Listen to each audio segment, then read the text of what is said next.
morning comes, and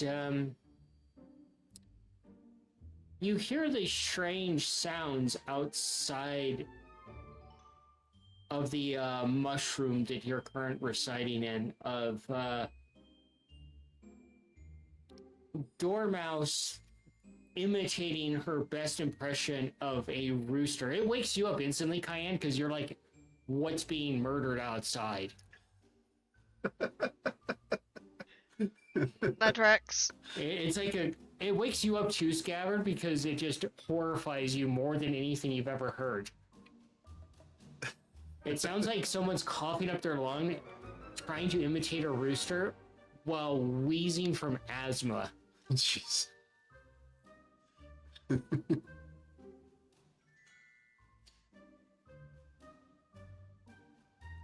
That's pretty crazy. Well, I guess I'd be getting up and heading out, I guess. As you walk outside, Cayenne, making a braid in your hair, you look over and you see Hatter's crouched down next to Dormouse as she's standing on the table, and he's like, "You have to deperform your lungs." And she coughs, and you see blood splatter across the table because of how hard she's trying. I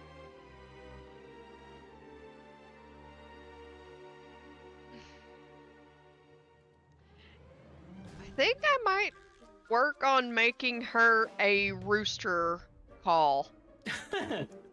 I'm actually pretty sure that is an actual thing. I'm gonna look that up. Hold up.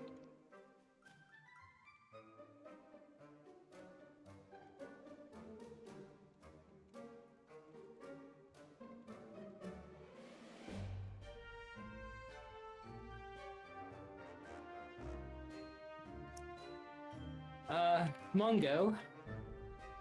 High or low, friend? Low.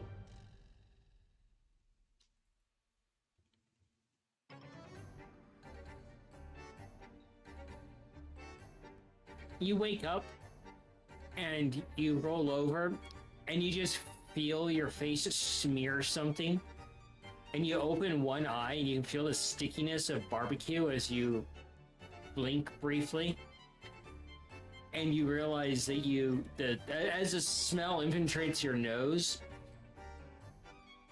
you look at what you've made, and it's a kind of like a pretzel hoagie roll, and you can see cheese oozing out of it with beautifully cooked, feisty quality barbecue ribs without the bones.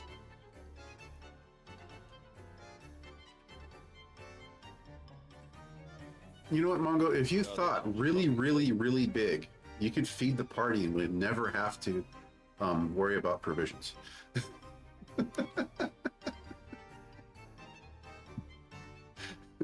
Yeah, if you gotta actually manage to do it consciously as opposed to dreaming.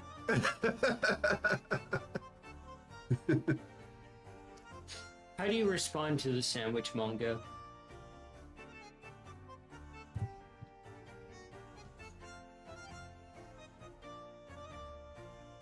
Gotta really work on my placement. The entire side of your face is just This smeared manifested with barbecue right- sauce.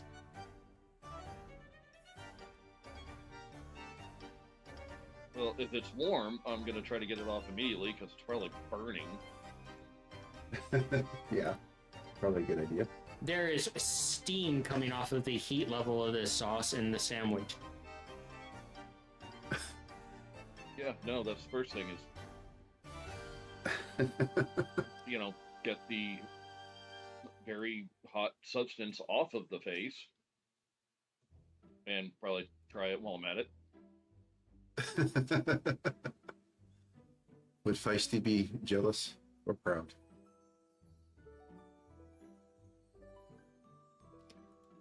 Well, the DM did say that it is feisty quality. I didn't catch that. As you take a bite of it, it is molten lava hot in your little mouth, and you're left doing the heavy panting breathing to cool off both the food and your mouth at the same time.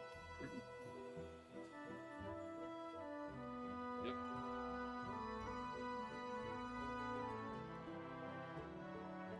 I do believe Mongo has found his breakfast. Getting... Yeah. Scabbard, do you wander downstairs and outside to join everybody else?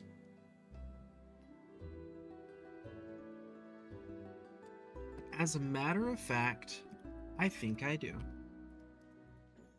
You head out into the area where the long table is, and you see Cayenne there, tending to the poor little dormouse, and taking out a few pieces of wood to work on some sort of project.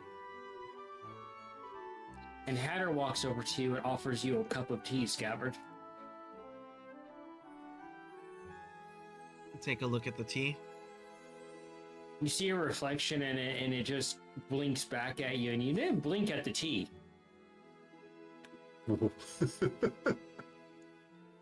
Thank you. And I will take said teacup with me over to where, I guess wherever the group is at. The majority of the group, since Cayenne's doing something important, I'm not gonna bother her. You're gonna try the tea? I was told not to drink the tea, so I'm taking the cup with me.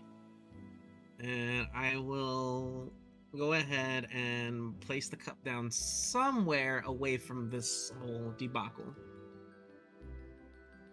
Do a sleight of hand.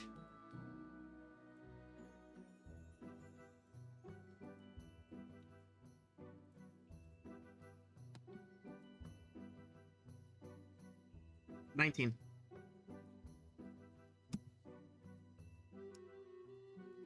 You sit down the cup among a bunch of other ones, and Rabbit just kind of looks over at you, sipping their tea very nonchalantly.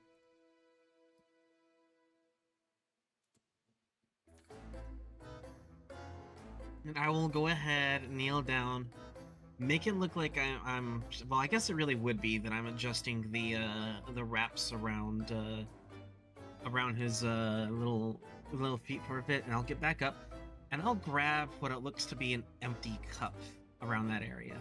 Another sleight of hand. At disadvantages, you're being watched by Rabbit now. Disadvantage. Well, there goes that nat 20.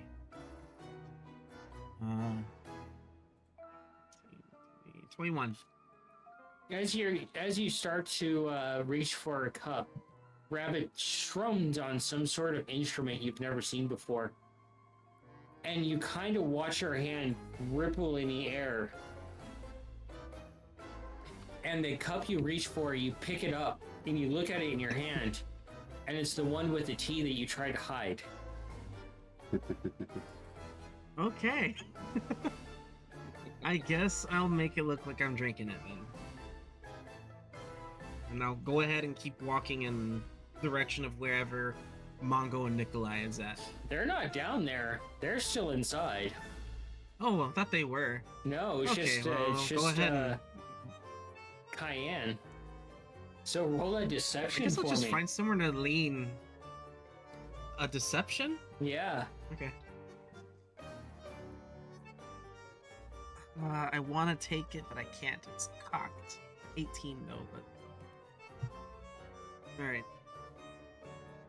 Deception. Let's see.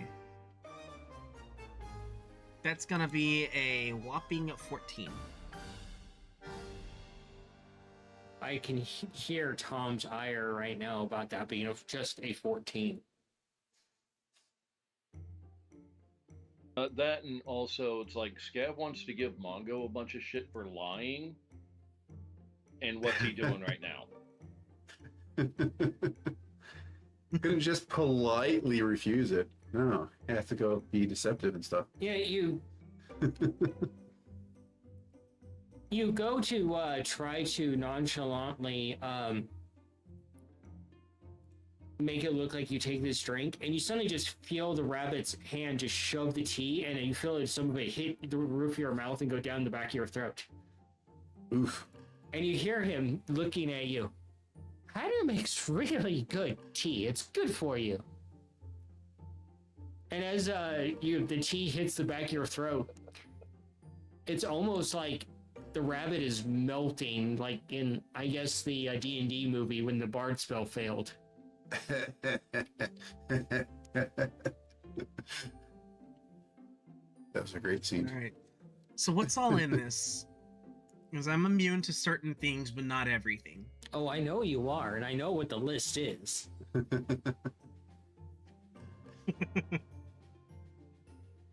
High or low, Manny? All right. Fuck it. Let's go high, since that's basically what Scav is right now. Probably. That is a whopping 1 on my die. For the next 24 hours, you have disadvantage on all religion. Damn. As the light that is available becomes super bright to you.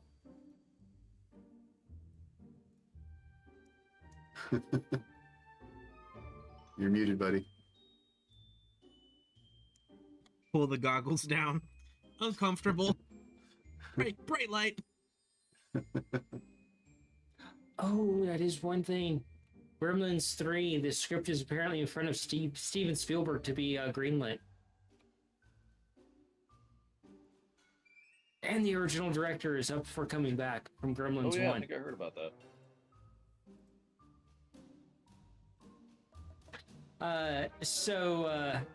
Mongo, you come walking out of the mushroom, and you see Cayenne working on something, and you see Scav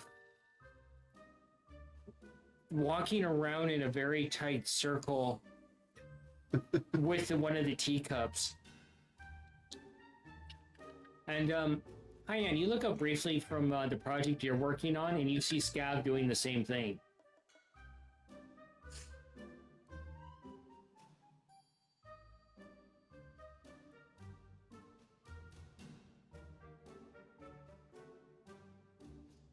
Go over to Cayenne. Did he drink the tea? I think so.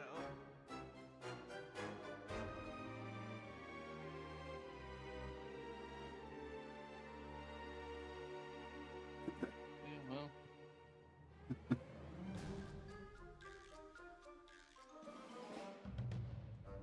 I What guess. can you do?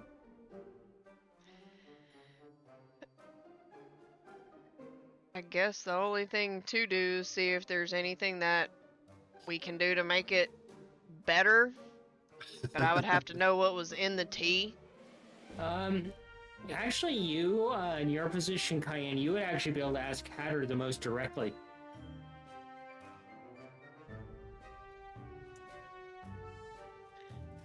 I think I might go do that. Fun. Well, it can't remove the effects entirely, but it would at least be good to know exactly what is in the tea. Yes, Because- so guess we feel like doing it again. I was fixing to say, why not learn the ingredients? Because then you could end up making it yourself. You could even potentially make it stronger, and you could use it as a powerful weapon against those who oppose us, or if you want to try to get information out of someone. I don't know. Just I was Just gonna girly say, thoughts, it's like, that's yeah, all. It could just be fun to do that to Scav every now and again. Hatter leans over Every to time they you. use the glitter wand, he threatens to break the damn thing. Just that weird creepiness that Hatter has, he leans into you, Cayenne. Oh, I just simply wanted to test what lithium does to him. oh shit. Plus a few other concoctions That's what that it does. I tried mixing with some of the stuff that you gave me.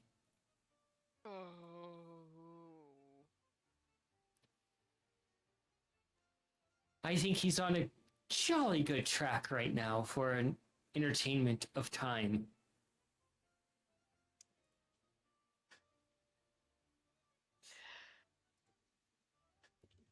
So while I know it might sound like a bore, I would actually like to know how to lessen the effects a little bit, because right now he doesn't seem like he would be able to do much business at the moment. Hatter fishes around in his I'm not pocket, sure he can opening form up a his sentence at vest, the moment. and he pulls out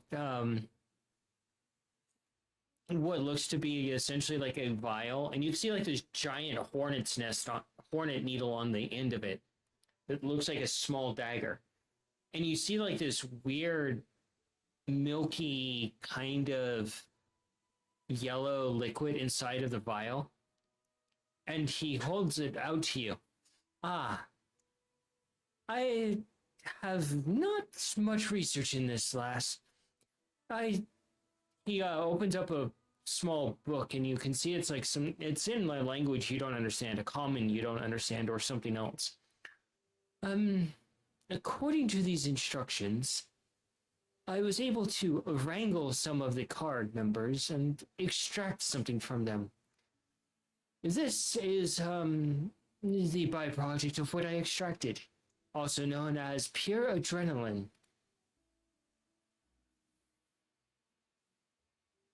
Alrighty. Okay. Perhaps this might be a good time to test it on someone? I'm not exactly sure how much you are to give somebody of this substance. Well, how about we test it? He looks at you and he smiles, and it's a creepy smile he can get when he's feeling particularly chaotic. All of it, you say? I wouldn't go that far. We want to work our way up. Ah, is We the don't wanna kill him scientific yet. methodology. If you want to take a large dose, I wanted to try just a little bit on Scav just to see. And when I say a little bit, I'm going to give him like, I'm going to be a good person, and I'm going to give him like, cuz the size of that you say of this, I'm basically going to give him what would be like a normal like dose that you should get at a doctor's office. Yeah, I don't I don't want to burst his heart. Thank you. this is like almost like comparable to 6 ounces of soda, like a 6 ounce soda can's worth that he's harvested. Oh God.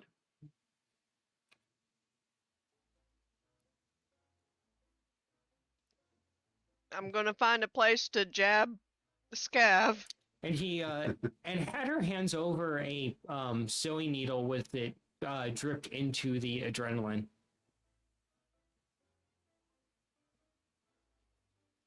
I'm going to test on him. Scav, Scav. you hear that? You hear Scav. And you turn around, and Cayenne's just melting and rippling light in every direction.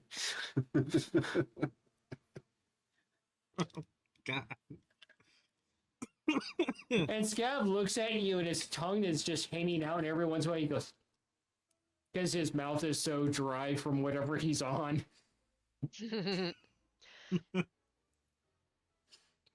This is going to pinch a little bit, but it should help. Pinch away. And I'm a My jab. arm leaning back heavily. She jabs you. It doesn't register at first, and then you just feel a sudden surge of fire throughout your entire body as the effects of what you just consumed or lessened a lot. And Nikolai, you walk out of the mushroom and you see Cayenne stab Scabbard and him starts screaming bloody murder.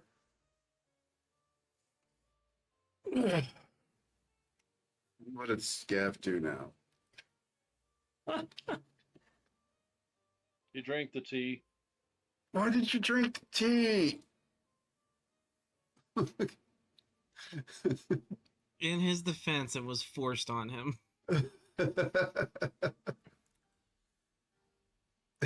You hear Rabbit. Your boy, nothing was forced on you. Is he gonna be okay? Holy What shit! happened? The rabbit's reading thoughts in the fourth wall. Welcome to Alice's party. Fourth wall thoughts are not safe here. I mean, it's fair.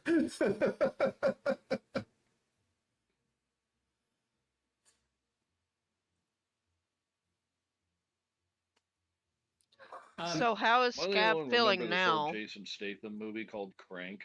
You feel incredibly itchy, Scabbard, everywhere. Those are great movies. Crank and Crank 2. Oh, they're guilty pleasure fun movies. Oh, Fuck yeah.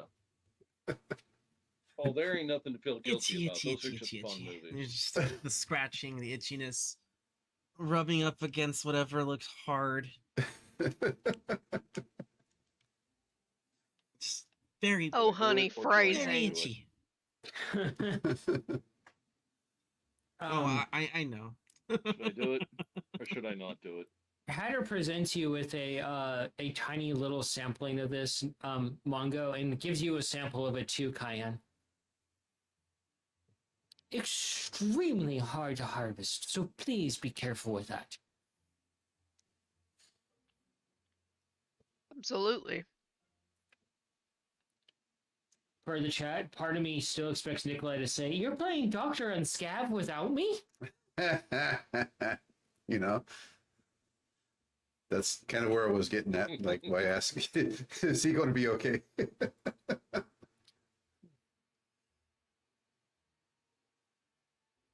He will be Does he start drawing fine. up He plans and grabbing a drank the chainsaw tea. and wrench?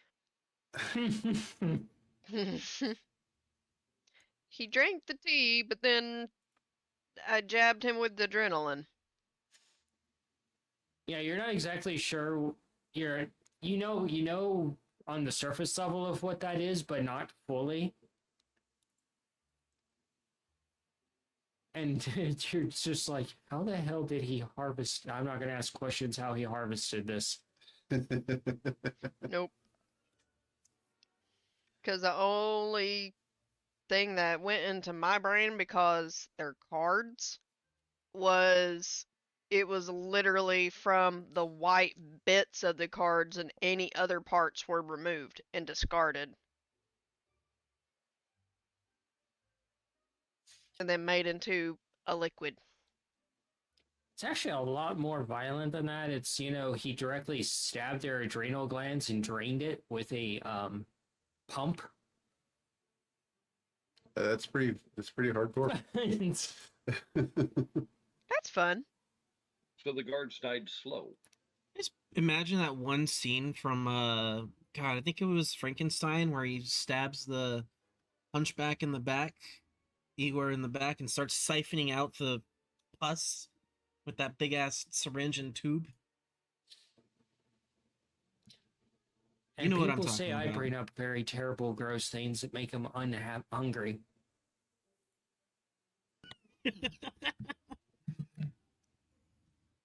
You said unhungry? Yeah.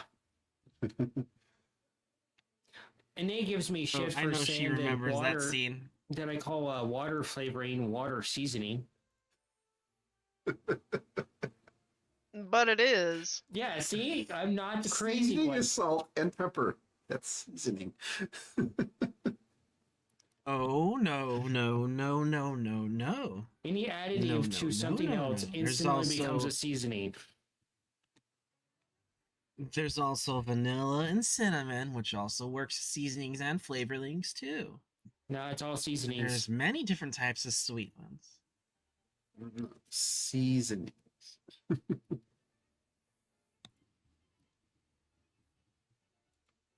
So, food is presented on the table, um, and uh, it's kind of peculiar because Alice just kind of does like some sort of like she walks out, she pulls the table covering off, and underneath it you see someone pinned down to the table, and you can see it's kind of horrific to see for all of you. Just for blunt terms, it's the gingerbread man that's pinned to the table, and she's like, "Breakfast."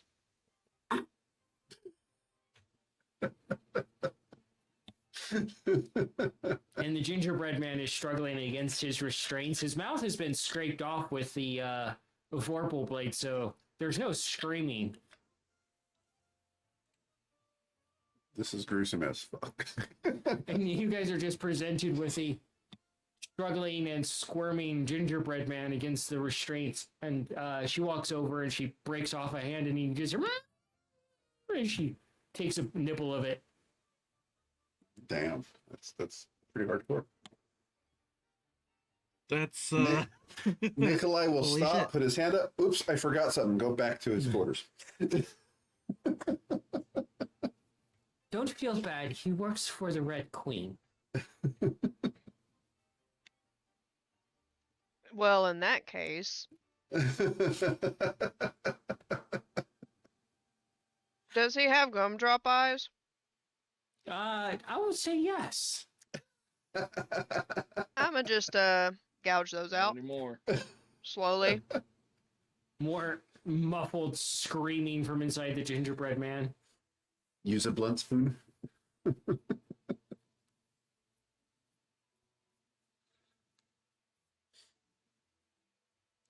I was gonna take my time slowly just taking his head off, but I was like, eyeballs.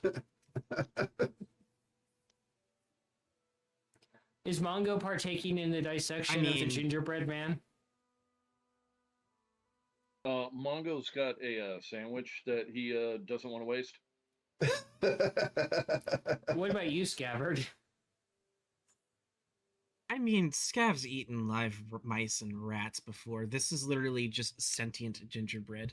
He's gonna eat it. It's just it makes no sense for him not to. You reach over, Scabbard, and you grab an ankle and you pull, you twist it, and you hear breaking, and as you pull off the leg, you see red jam just kind of ooze out on the table, and you look inside, you can see candy white bone jutting out from the actual gingerbread on the inside. The fuck?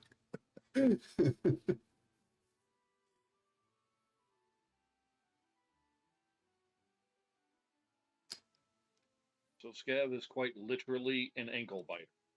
Yes.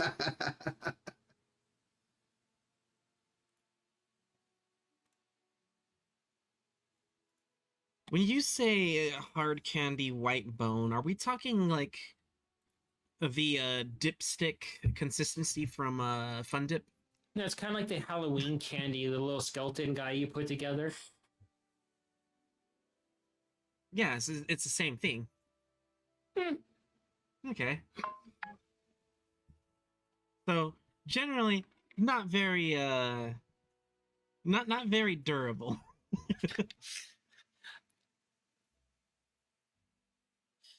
You Snap it like a remember- twig. You remember the scene I was telling you about from the Poughkeepsie tapes? Oh yeah, yeah, The vampire scene at the end with the nails? yeah. I'm gonna reenact that with claws. Because I saw jam and I want it. You stab the neck and jam just starts squirting out, and it's this really kind of like it's kind of like a raspberry jam, but not overly sweet. Nice. It's like sweet tart almost. Yeah, Okay. and Alice rips open the belly of this poor gingerbread man as he's still screaming into the void that he can't scream. I scream, but I have no mouth. And she reaches in and she pulls out his guts, and it's just like this licorice of intestines.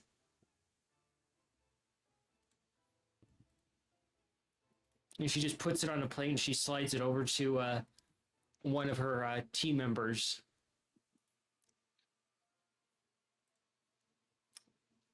The dissection of the gingerbread man was not on anybody's bingo card for tonight. No, it wasn't. I don't. That would have been on anyone's bingo card. However, I do have mean- to For say, For a different character of mine, yes. look, there's two things this stream is relatively known for, other than adult language. Food and gore. It was only a matter of time before they got combined.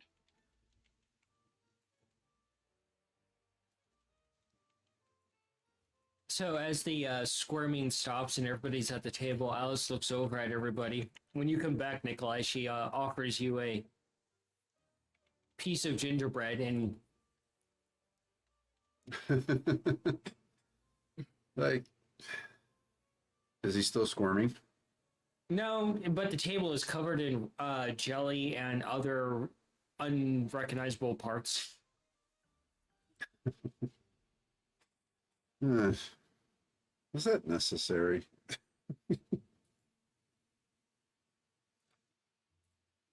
Through a burp, Cayenne is going to say, worked for the Red Queen. Yeah, but do we have to stoop to their level? Alice just looks over and she just kind of tilts her head a little bit, and as you open your mouth to protest, Nikolai, she shoves a piece of gingerbread in your mouth. And it's not the like hard crunchy gingerbread, it's that soft, moist, kind of almost cakey gingerbread. Huh. Sounds pretty tasty. More like probably. an actual like gingerbread loaf. Yeah.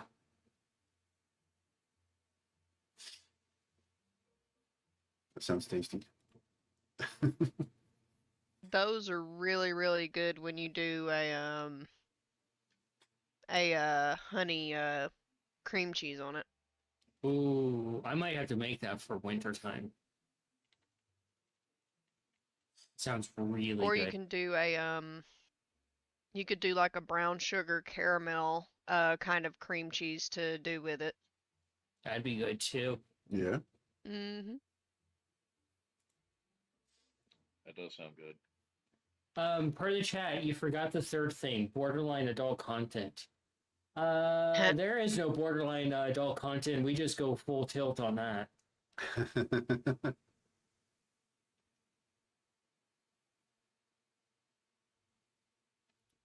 Alice looks at each of you. So, now that we've had our meal, I suppose you would want to scoot along and stop diddle-dallying and meet up with Mr. Hook. Probably in the best interest. Well, put it to vote if it's so important. Yes.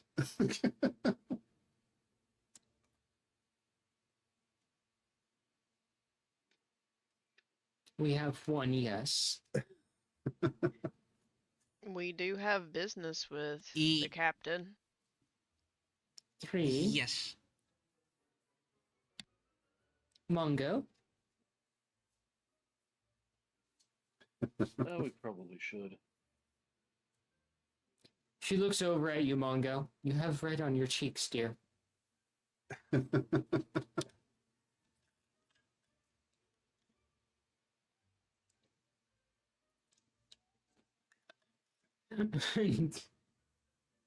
Get cleaned up.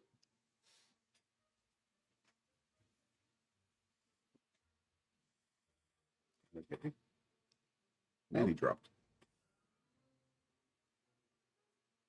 And he's back. He's talking, but I don't hear him. Shit broke, but we're good now. Now you're back, Manny. Alice That was stands weird. up and takes off her napkin, and she looks to each of you. Well, let's go.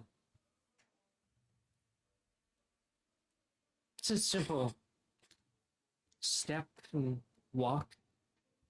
She looks over at you, Scabbard. You haven't met the mirror yet, have you?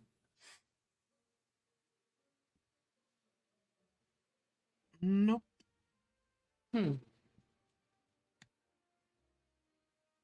And she leads you guys into the familiar library with the giant mirror, and she walks over to it. Mirror, mirror. And you see a face apparate in the mirror, Scabbard. And the mirror looks to her. Alice, darling, where would you like to go today? And she said, I would like to go see the good captain. Is that possible? And he's like, oh, it is. Actually, you know, I kind of just really... You guys were already there. Yes, because we found the We Scabbard were, found Yeah. This but could we easily also just be didn't do like- breakfast. that is true. So before. this could easily just be like a what Prelude, happened yeah. before we got there. Ooh, talk about everybody being tired. I didn't want to say anything because it's like, well, maybe she has Oh, that's something right. Yeah, at the planned. very end, she Yeah. pushed us through the mirror. That's right. Diane was the last one to go through the mirror because she gave Alice a Alice hug. a hug. Yeah, like you can see how tired I am without my glasses on. And then Me when we and, were there, me and Jezzy Scav here looking found- like goths. Scav found that shrine and got touched by a god. Tom over here looks like he's on the set of the movie Sunshine.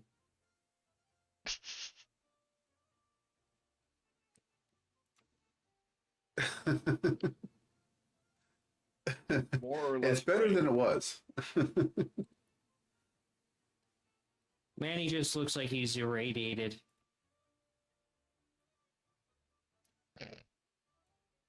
We have book at home. Actually, you know what? It looks like he's stuck in the Fallout 3 vet system. Yeah. Love it. So, yeah, pardon my dust and mistake there. It fits actually quite well with where we left off. Mm-hmm. That is true. So you get to Hook's ship, and you're invited on, and you are immediately taken to the captain's quarters. And you walk in, and you see Alice sitting there, having already had a bit of tea with the captain. She went directly to the ship. You guys had to walk your asses there.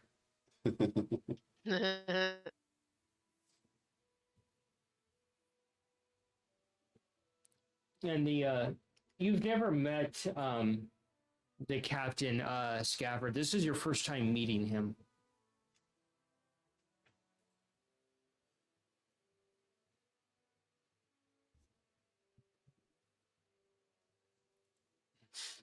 And he looks over and he just kind of raises a glass and stands up. And he walks over past all of you and stops in front of you, Cayenne. And he gently takes your hand and he bends down and he kisses it gently. Ma'am? It's good to see you, friend. He nods. He's like, first order of business. I'm sure you're wondering the safety of the Lost Boys. Definitely. They are incorporating into the crew where they can and picking up the slack. It was fantastic of you to bring them in, Captain. It has been a little difficult, but knowing that the source of anguish is gone and actually warms the coal that is in my chest referred to as a heart.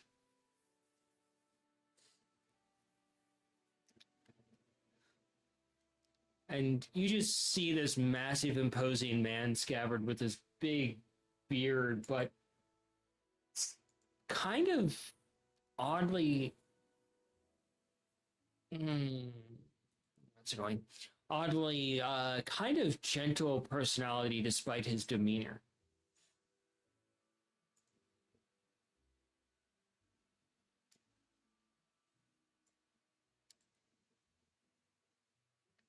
And he sits back down. He's like, unfortunately, as the planning comes down to me, as Alice doesn't believe in planning. Her planning seems to be order of action and then figure it out from there. That's not how wars are won. I mean, on the contrary, good Captain, it seems to have been working for us for so far. He looks at each of you and he's like, then each of you are just as mad as she is.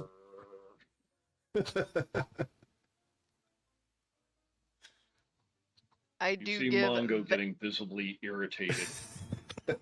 I do give direction, and I do give suggestions. Whether they are taken, it's up to the feeling of everyone else involved in the party. I think we all do that, sister.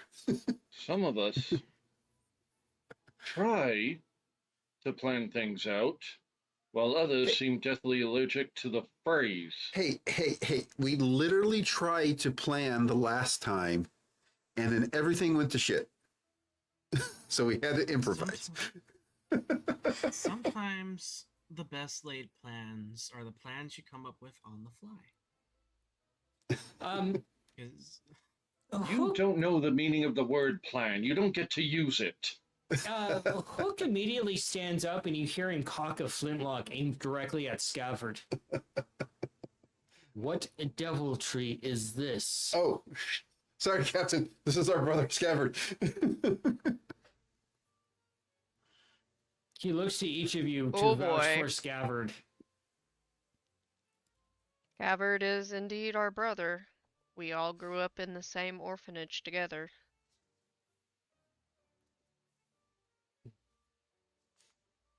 He wasn't always this color. That is more. For some reason, this color is staying longer than it should. That is more concerning on the concern. It's a very interesting weapon. How good are you with it?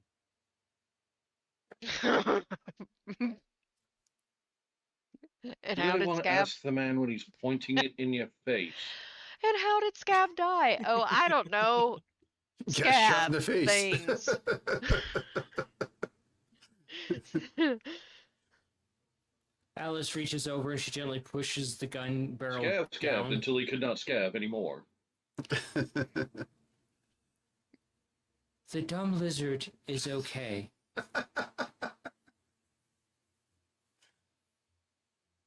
He's truly harmless. The rest of them, not so harmless. Aw. What sweet things to say, Alice. And the captain just kind of clears his throat a little bit. Right. So, since Alice's forte is not planning, I've had to coordinate this entire ordeal. She has been thinning out the Red Queen's army before she can refill her deck. And in that sense, when we get down to the business, it will be your responsibility to take out the two main guards leading up to the Jabberwock. The Jub Jub Bird and the Bandersnatch. Alice looks over. So, according to my information, correct me if I'm wrong, you're looking for something called a reliquary that is located inside of the Jabberwock. Did we ever actually know that that was where it was? We just knew Yeah. it was here. No, you know that's where it was. Yes. Okay. She looks over to Hook. We have the loose understanding of a plan. Well, for additional information, every reliquary that we've encountered has been the living body of a undead poor soul that has been consumed. So I don't know if it is the Jabberwocky or something inside the Jabberwocky. Alice looks over. That's of no concern to me. All I know is that the Jabberwocky has a severe stomach ache, and you're going to relieve it. All right. And Hook just looks over and he's like, right. You said that. Oh. The plan. Exactly. That's why I brought that up, because details can be very important. Have you ever been fired out of a cannon? Who is he directing that to? He's looking at each of you. No. I didn't always have We- two legs. Some of us have been and launched off a catapult, but that's about it. Well, remember when we were little, Cayenne? You launched me into the paint bucket? So close. Yeah, That was me. That's completely different. And two, that wasn't me. That wasn't you? That was Oh. Cayenne. Cayenne stepped on a. No, that was me. I could have sworn Huh. Cayenne stepped on something that sent Nikolai flying as well at one point. No, that was a completely different instance. That was a coordinated Yeah. assault on cookies. Scaff. Well, I guess he wouldn't be speaking in the third person. I've been airborne enough times Well, to what do kind you- of know how to control it. The plan is simple. Okay. I've worked with my engineers to formulate a hollow cannonball that will be launched into the mouth of the Jabberwocky when the time comes. Alice looks over. The plan's kind of simple. I'll give you something that will make you itty bitty. Just don't eat too much of it. You'll shrink out of existence.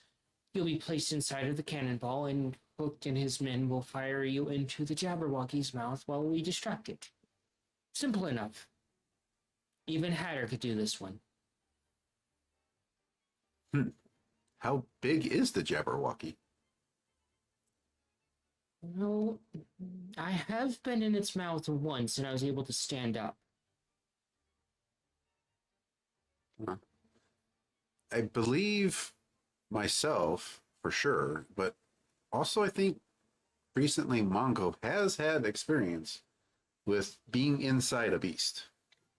Oh, good. So you will actually be able to help once you're inside of it. Yes. That's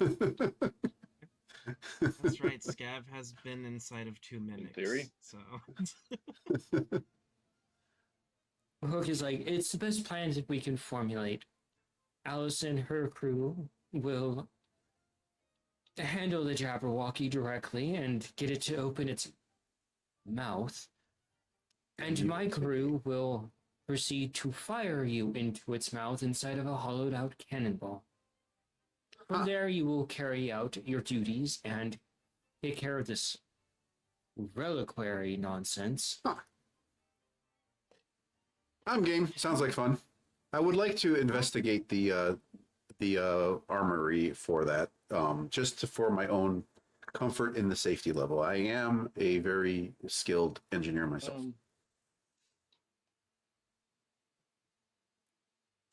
And Cayenne's like, I don't like this plan one fucking bit.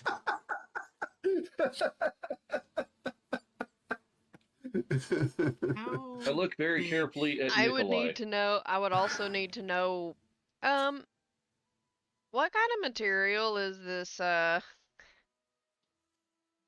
cannonball made out of? Alice looks over to the captain. Well, this is where some of Alice's expertise comes into play. The cannonball is made of a material we refer to as steel, but on the inside it will be padded according to Alice's schematics.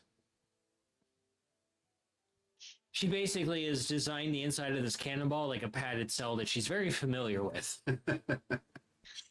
If anything, that's probably the safest place to be.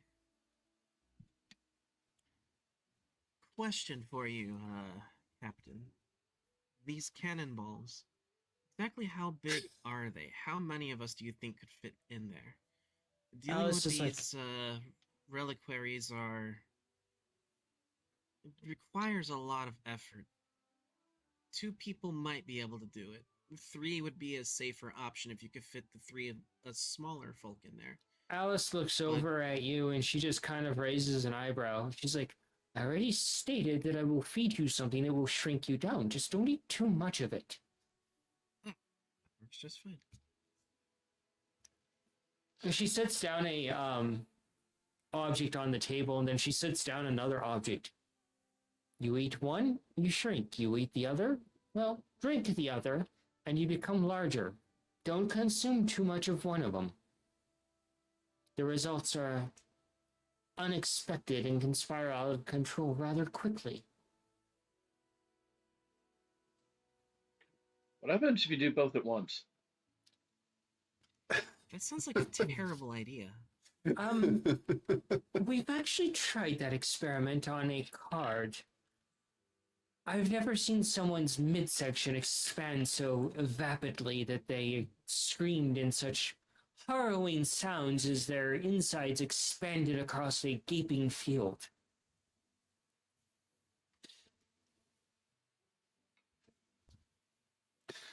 So, you know, I'm not opposed to this plan. I think it'll work. It would be much This is a easier to fucking attack the shock. beast. It'd be much easier to attack the beast from its inside. Alice looks over and Hook just speaks up. But like I said, I would like to investigate the armory and the equipment and assess it for my family's safety and my own. Hook actually speaks up in Alice's defense. The plan is so outlandish and mad that it seems likely to work.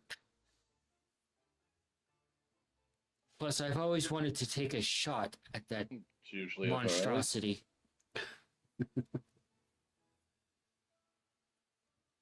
Well, Mongo, Nikolai, your weapons, please. Alice looks over Excuse and she's me? like, oh, we're not going right now, dear little lizard boy. We're just planning. A later time. A later time. I would help you with the Jub Also, Bird and what the Bandersnatch, but I need to conserve my abilities for the Jabberwocky.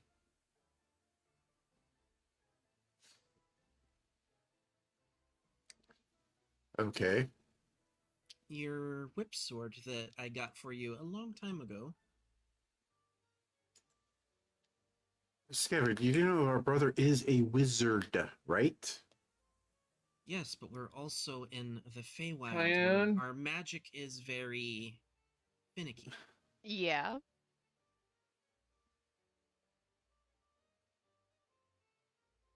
Can you help him? With what?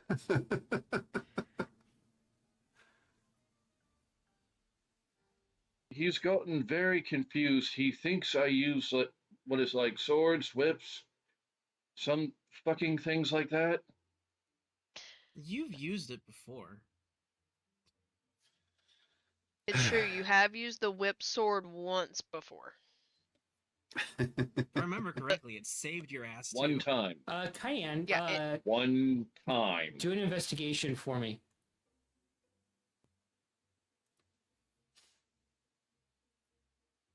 That's a 21. As you're talking to the boys in this meeting room with the chandelier that's over the central table that's giving off light, you look around a little bit and you see essentially what looks like a dresser, and you pause for a moment as you see basically they're like the old timey, like, you know, early day photographs where they had where it's like, don't move, you have to just sit there while they do the whole thing. And you see them of Hook, his wife, and his two kids, and you can see candles have been burning in the like a set on the sides, but you see a empty like glass where alcohol was, and you understand those are vigil candles, essentially, of him missing his family. And it just kind of sits heavy in your stomach because the little boy in the pictures perfect representation of Pan, and you realize what Pan did.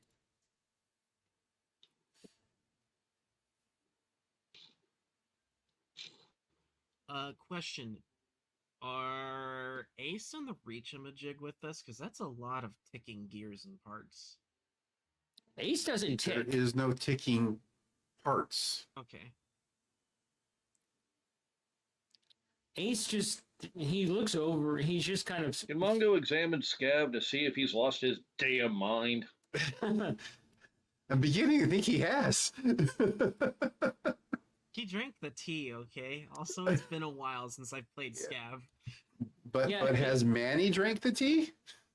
No. I mean, Ace is leaning against the door frame of the room, smoking one of his cigars, with Biddy just chilling on his shoulder. And unless Nikolai is actually in combat or incognito, he is not in the Reach-a-Majig.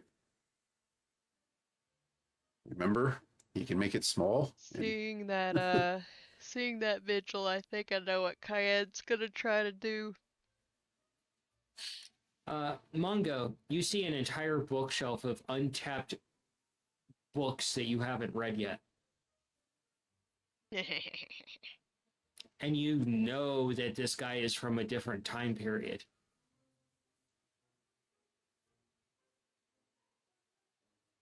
Okay, first things first, examine Scab's helmet, see if it's malfunctioning. Do an insight. That's right.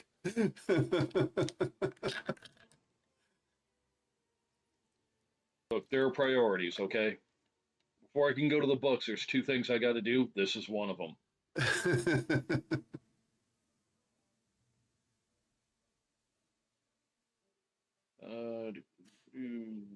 Button.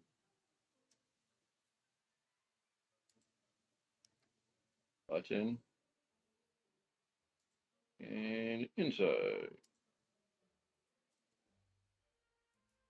7. Scab's brain has been more canceled than Cartoon Network. Dang. Are you What trying the to heck? fucking make me cry?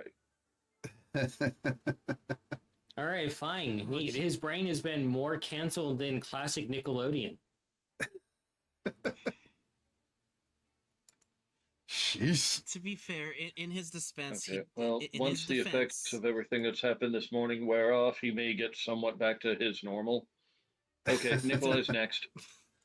There's the tea. Nikolai just seems like Nikolai.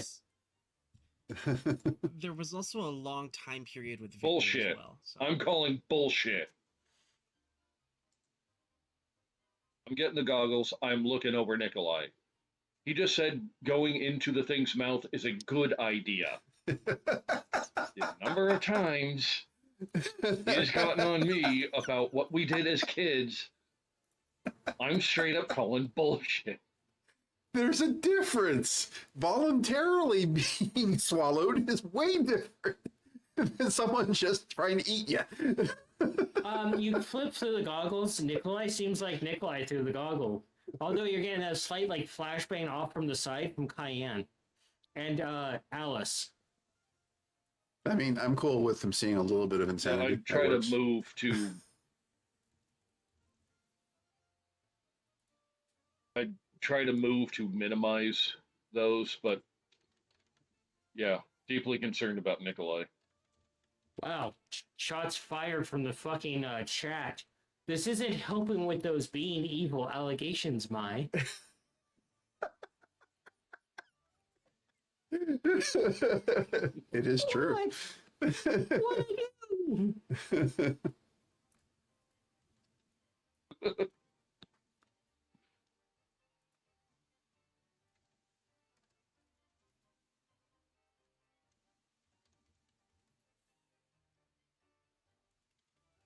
I think Alice's Okay, so insanity we've is got to deal influencing with the Nikolai. I'm okay with that. Play a little bit of an insane mad scientist. That's all right. That's cool. we forgot the insane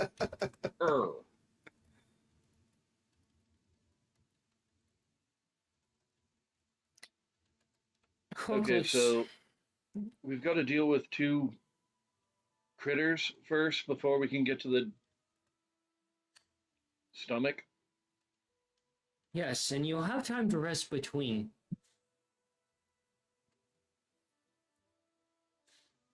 What kind of information do you have about these two critters before we go face to face with them? Well, Alice looks over. They're both direct examples of the insanity of the Red Queen, as they're two of her most loyal guards, as is the Jabberwocky. So we will be entering into her lands, and you will have to deal with the bizarre nature of her lands. Alrighty. More or less than what we've seen so far. Well, she looks over at you briefly, Cayenne. According to Cayenne, I'm madness. She's insanity. And we're two very different breeds of the same coin.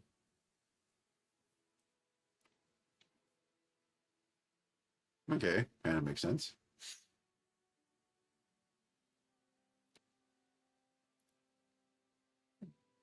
The last time I took a trip there, which was a few days ago, to thin out some of the cards, there were mushrooms floating upside down into the sky, crying droplets of blood.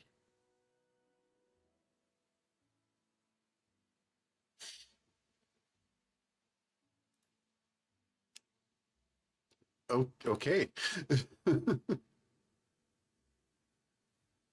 Oh, good.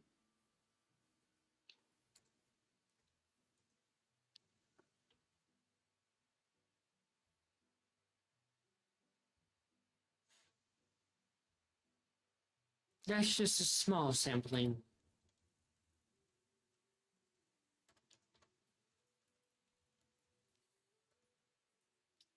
Yeah. I've only read and learned some things. Um, best to keep your guard up. Yeah. Yeah. Goes without saying. Um, are they like immune to lightning, fire, anything like that? Alice looks at you kind of curiously and raises an eyebrow. I don't know of any of that. I know that a good slash and dash tends to end them pretty well. It takes quite a few from the Vorpal Blade, but eventually they do lay on the ground and stop moving, if for the time being. Okay. I don't know what you're looking for, Mongo, but my attacks tend to be rather straightforward. I don't. And Hook looks over and he just sets down his cup and starts chuckling a little bit. He's like, in all my years, I never thought I would actually get to sit at the same table as a wizard. Or a mage, as they call him from my period.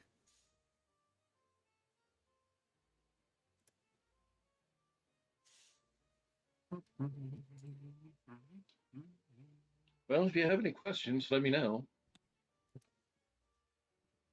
I can assure you, my little brother here is among some of the I'm just trying to best when it comes figure to it. it. Don't take that as very much. He thinks magic's of the weak. What are you talking about?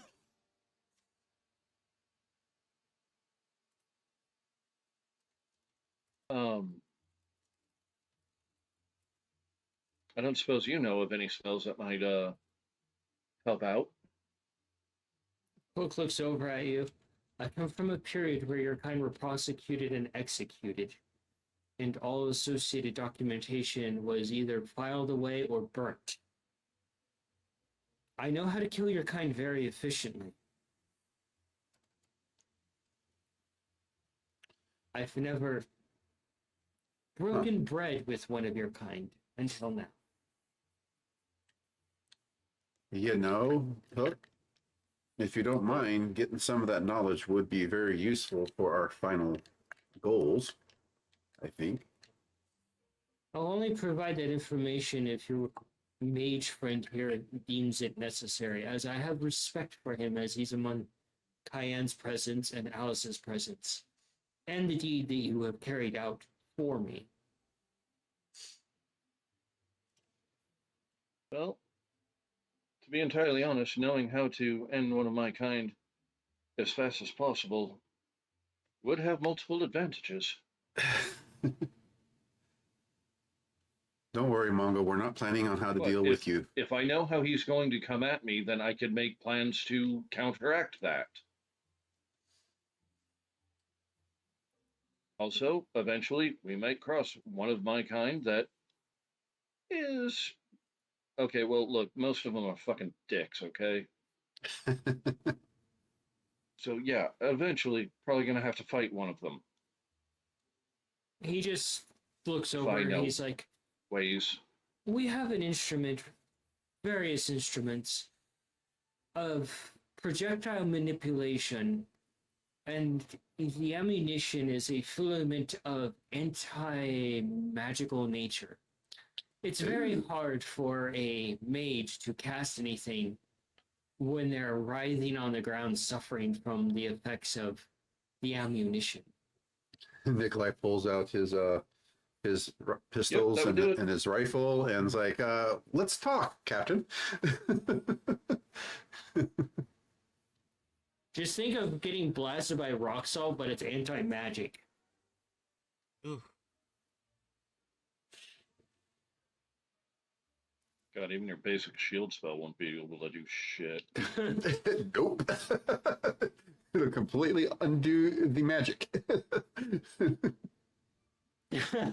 Per the chat, parry this, you filthy casual. Yeah, basically. What's that? It looks like you got buckshot in your fucking face.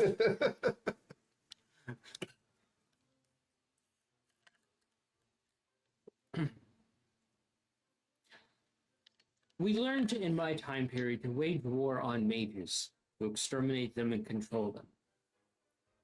To be completely honest, that kind of bit us in the ass and caused the downfall of everything.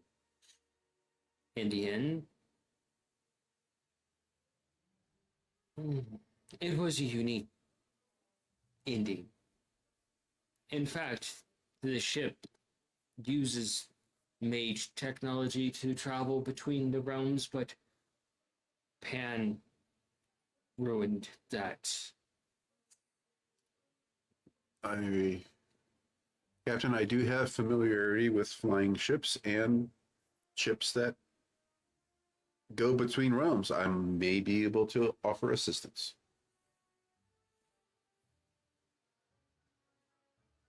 even more than that, Captain.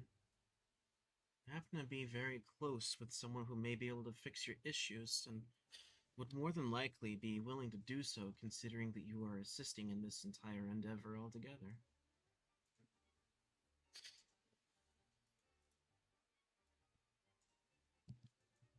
Not only would they be able to get the ship back up and running for you, they may be even be able to improve upon it too. Mage Mongo, Mechanic Nicholas. You both can visit the navigational systems, work with the engineers, see what you can do. Be happy to assist. Of course, anything you need. He looks over at you. Lizard, I don't know what your talents are.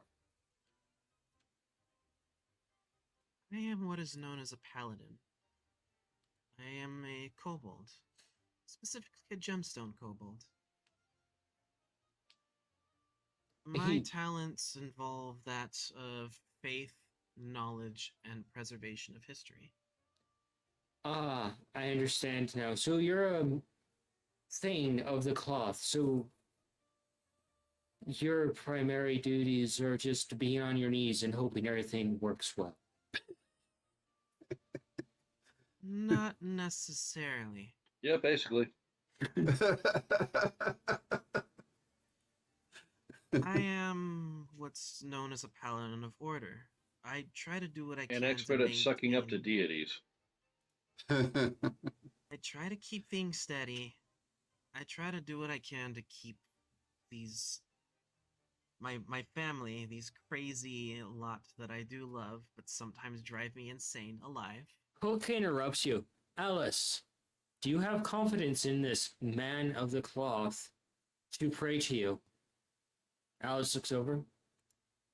No, he hasn't proven himself for anything. Well, I mean, he did just arrive.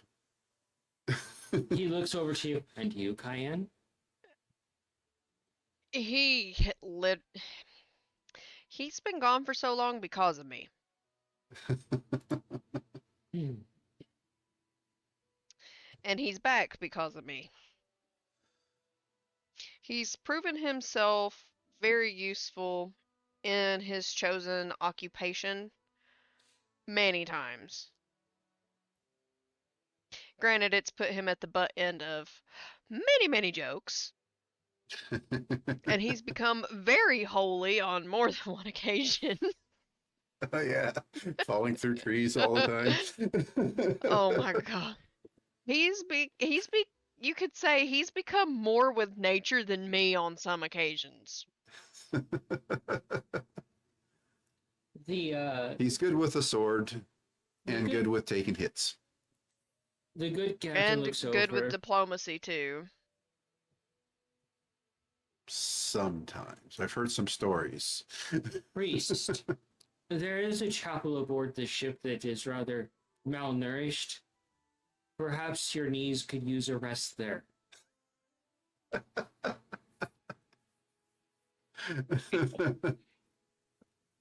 am curious, Captain. What kind of faith comes from the realm or land that you're from? Oh, we One don't of the have. things that I We really don't have a faith. We believed in a singular being of all divine nature, burnt those that were others of not of our nature, forbid the knowledge of those that were not our nature. It's a very strange time period that I'm from, and I've had to learn a lot in this time period. that matters not. I simply only need to know a little bit about this that you're from. So that way I can do the best I can to uphold these duties for not only you, but your crew as well. Little man of the cloth, I give no fucks about what you think of my time period. I just ask that you go to the chapel and maybe instill some life into it of your own. As you wish, Captain, so it shall be.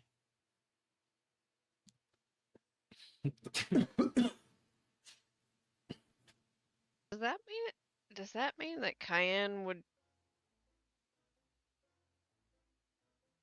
there had been, granted not druids in the sense of what Cayenne is, but would there had been druids in his time period because of the Celtic people?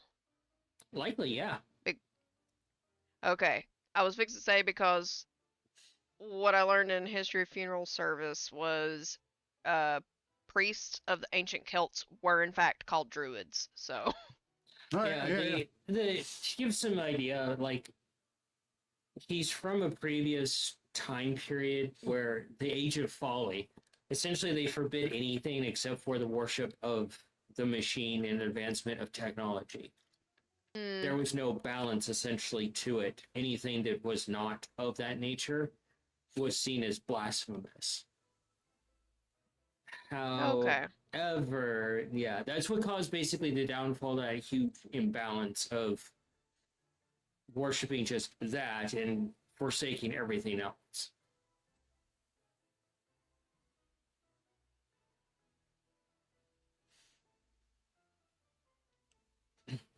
And Hook is learning a lot, having been here for so long in the wild. And he's probably seen a whole mess of crazy. Oh yeah, I mean he's dealt with Pan for millennia, centuries.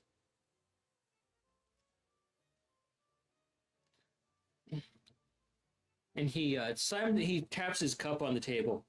Well, this meeting is dismissed until morning, when we will depart to your first navigational point, which is the Sphinx. That is correct, right? As far as I understand, how long would you say we have of a trip, Captain? He takes out something that looks like a pocket watch and he holds it up to the light. Well, it is mid of the afternoon, so you have until this point until nightfall, and when you decide to go to sleep. Dinner will be served at the 7th hour of the afternoon. Okay. I'm sorry, Captain. I meant to inquire about how long do you think it would be till we arrive at the Sphinx, or where you will be dropping us off We to plan to visit the leave Sphinx. in the morning. We plan to be there by noon. Okay. Thank you.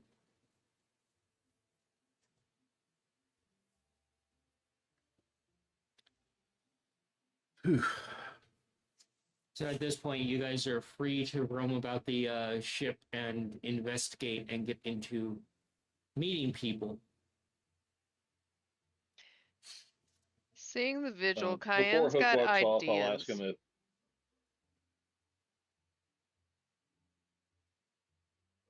Go ahead, Cayenne, and then Mongo. Oh, I was saying, seeing the vigil, Cayenne has ideas of something she wants to either try to make if the DM allows it, but let Mongo go. All right, just message me. Go ahead, Mongo. before Hook walks off, Mongo will just ask, I notice you have quite a few books there. Would it be okay if I read through a couple of them? He looks over at the books. Have that.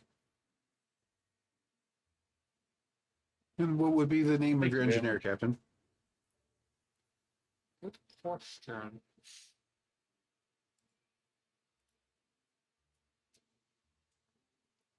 I know you've met them before. I don't give you a name, though.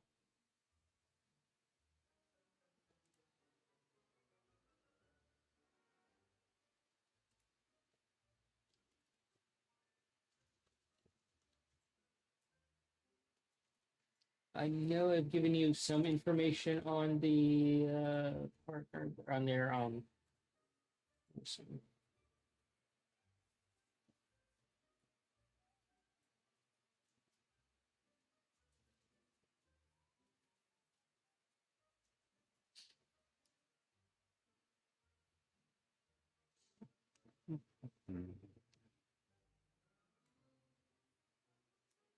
And anybody remember any details they gave you regarding the engineer? No, I don't. I don't. I don't remember being the able to engineer was spend any mentioned, time but on the I don't ship. think. So I know the engineer was mentioned, but I don't think anyone ever actually met the engineer. The time we were on board his ship was very, very brief the last time. More of an introduction than anything. That's about it that I recall.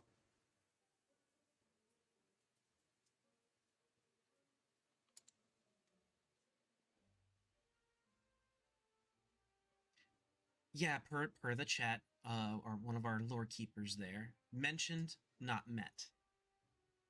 Okay, that's what I thought.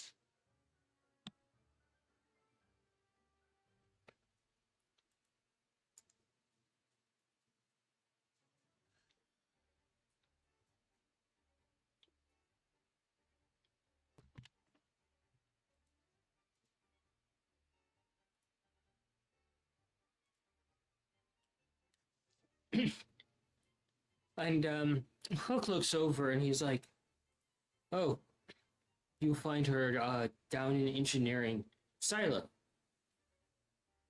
Silo? Silo Thorn. Should we call for her by her first or her last? Call her by Silo. If you call her by her last name, you might die on sight. I appreciate the clarification on that.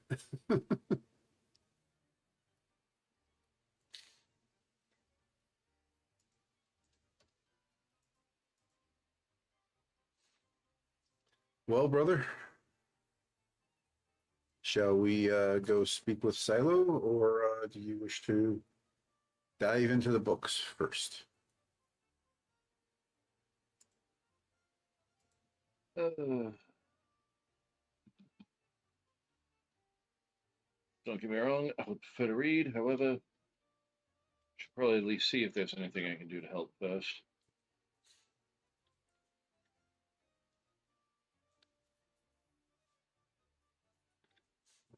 And Captain, where would be our quarters so we can drop off our packs? There's spare rooms down below. Find one and make it your own. Oh, fantastic. Thank you, sir.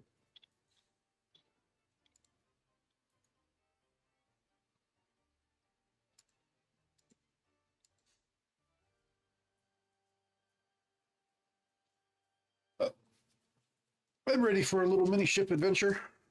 Shall we, brother?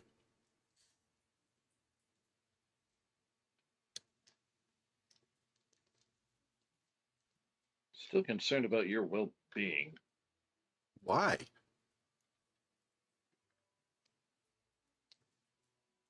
Still say going inside the mouth of the thing is a good idea. All the times that you've disagreed makes Okay. me wonder.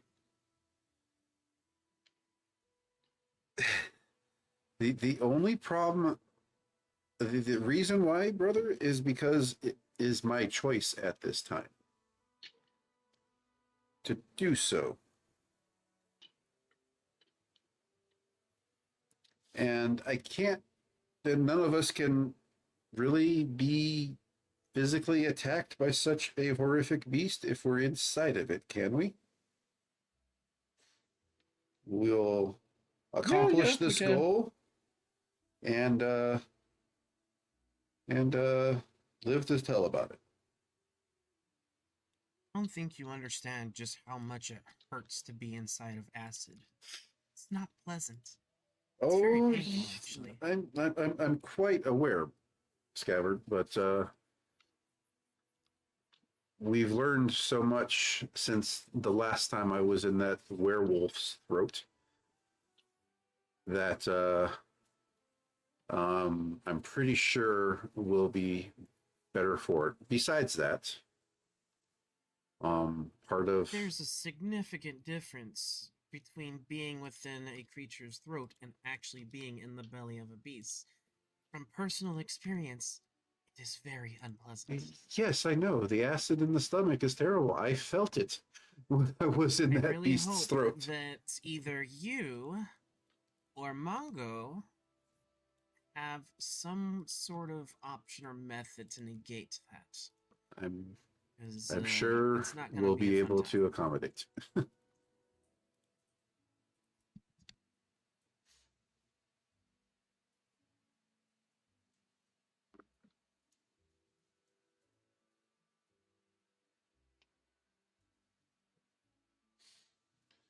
Sure, we'll be able to figure something out. We'll come up with something. Hook looks over at you, Kyan. When you go out and you follow one of the bridges, it will lead to one of the mountains that we're anchored between. You'll find a rudimentary treehouse there that you might find more pleasant than being on a ship.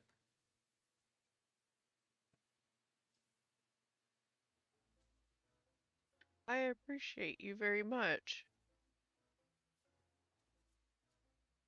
It'll actually give me some space to work on something. He nods. So, Mongo, you're cracking open the books real quick to take a peek? I think I'm going to tag along with Nikolai, see if there's anything we can do to help. Okay. You guys head down towards the engineering area. Where are you headed, Scabbard? I'm gonna go to that the ship's chapel that Captain Hook said was here. Okay. You guys head down to the engineering area, and it's instantly muggy down there as you draw closer to it, and foggy and hot. Like by the time you get down there, the humidity just spikes through the roof, and you're just, huh? Oh, it's kind of like yuck. Blech. And you just see the walls covered I live in humidity. We get it too now that we're at a higher altitude, and it's the trade-off that we have given for constant melting. Yeah, I'm okay with the levels of humidity I'm experiencing because the heat is so much lower. So you get down to engineering, and the humidity hits you instantly, almost making you look like you guys have been permed with your fur instantly fluffing up. And it's just dozens of intersecting bronze pipes and some steam coming out of them, and lights that are just flickering off and on here and there and swaying some, and you can feel the gentle rumble of what is ahead of you. You, Nikolai, are kind of thrown for a loop as you've never been even remotely near some kind of engineering that's like this. This is very different for you. Yeah, I'm quite fascinated for sure. Taking note of what I'm seeing, if there's any anything I can learn from it and understand as I go. It's so alien to you and what you're walking through heading down there that you eventually come to like a crossroads, and you can see this grating in front of you with machines whirling and whizzing. And Mongo, you kind of just reach back and grab your tail and tuck it close to you because you don't want to get your tail caught in one of these things. Definitely. Definitely, yeah. And you hear a voice from beyond the steam. I've never seen a cat tuck their tail in anticipation of being skinned. Sound like a feminine voice? You hear it, yeah, and you're like, where the hell is she in this cacophony of mess? I will holler out. Silo, I presume? And a talking rodent. The captain sends us to see how we can help. She walks out, and she's just this towering woman. And she crouches down next to you. Is my work not efficient enough that he has to send down a cat and a mouse? You better not tell me your names are Tom and Jerry. Feel called out. I couldn't help it. I would not Consent presume. wouldn't be the proper word. We kind of volunteered. Yes, perhaps that is better.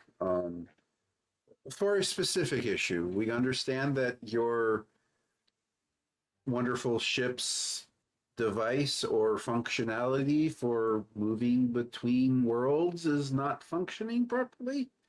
And I have actually some very direct experience in working with such devices that I hope I can maybe assist. She looks at you, and you can see the sweat on her and her tan skin. And she just kind of looks between both of you, and you can see all the dozens of scars that she has worked in this environment all her life. And she's like, and she just starts laughing. It's this deep party laugh. Finally, someone to fix that blasted machine that I don't know shit about.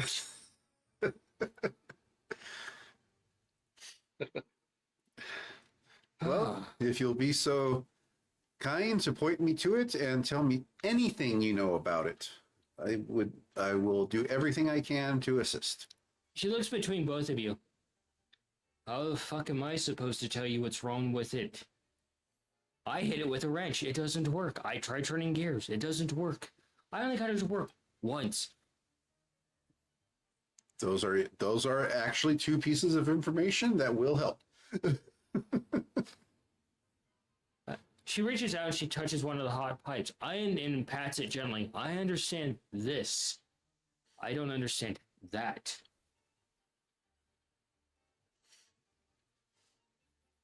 And she leads you back up through the winding and twisting pipework and out of the guts of the ship, leading up to another above ground area that's a bit more. So it's like towards the middle of the ship where the mast is, but it's Okay. heavily reinforced.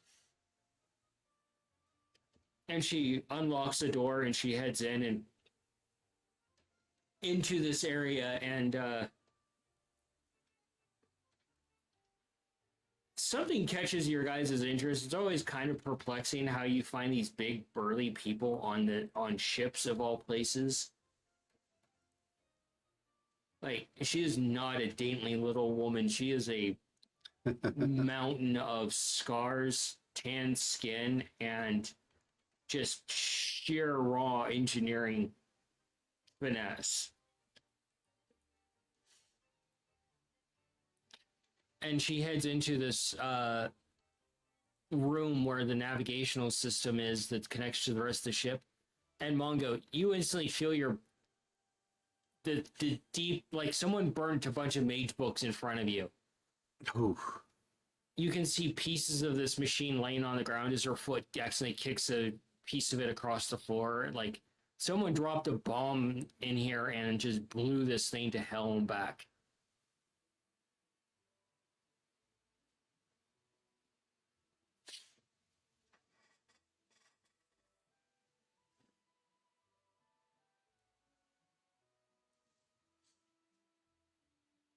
And she picks up a piece of Put my parchment. hand on the wall and try to catch my breath.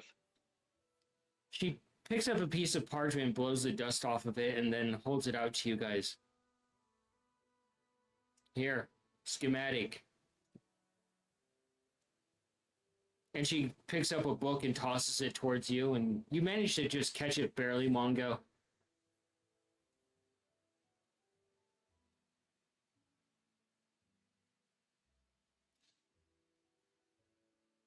She looks Catch it over. and kind of hold it against and kind of pat it and let it know it'll be okay.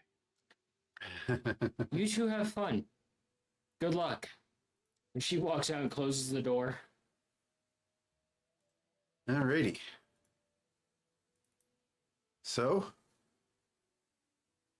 I think probably the first thing we should probably do, brother. Well, I think that's going to be a problem, and so is Mm. that, and that, and that, and point at each piece on the floor. And some of it is stuck in the walls, and some of it's stuck in the roof.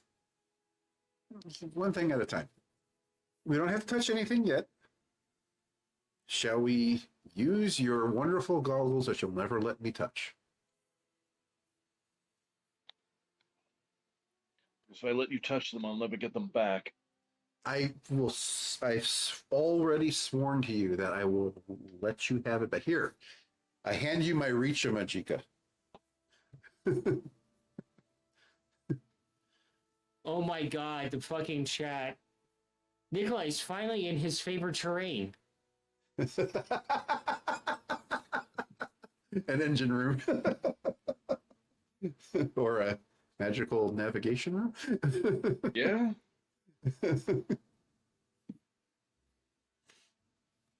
Is this a fair trade so that I may use your goggles, good sir?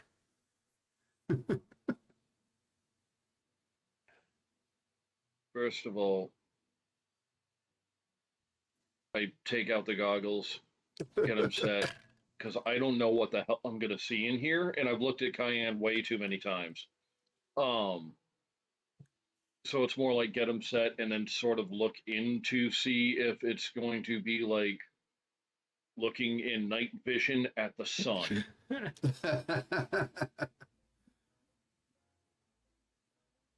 Hi, cheese. You take a quick glance there. It's none of that.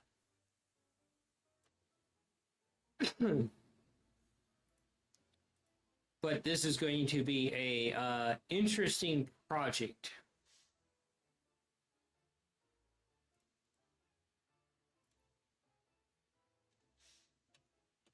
So, Mongo, roll an Arcana for me. Nikolai, roll a Tinkering for me. Kind of. Cayenne, you get to the treehouse. Okie dokie. And it's everything you would expect from a treehouse. Is it just Sweet. is it just like a single level, or is there like an upper and lower level? It's a single level. It's like it's built around the actual mountain, so it's like donut shaped. So you have to walk around the entire thing. It's very sturdy, and it has doors that or window flaps that you can prop open by pushing out and putting the sticks there essentially to keep them propped up to allow air in. Okay.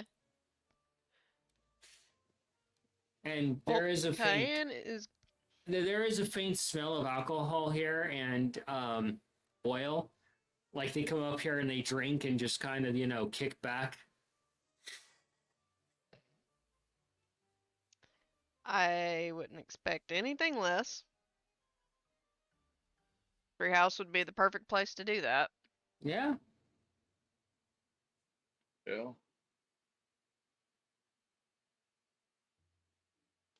Cayenne is going to try to see, since she did see since she did see the vigil.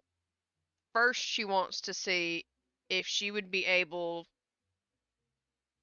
to reach out to see where exactly they are. I guess if that makes sense. Kind of reach out into the forest and be like, where are your ghost spirits? I mean, I guess. Yeah. Because it would be much easier to establish a connection rather than just take a blind stab at this idea. All right, do me a religion.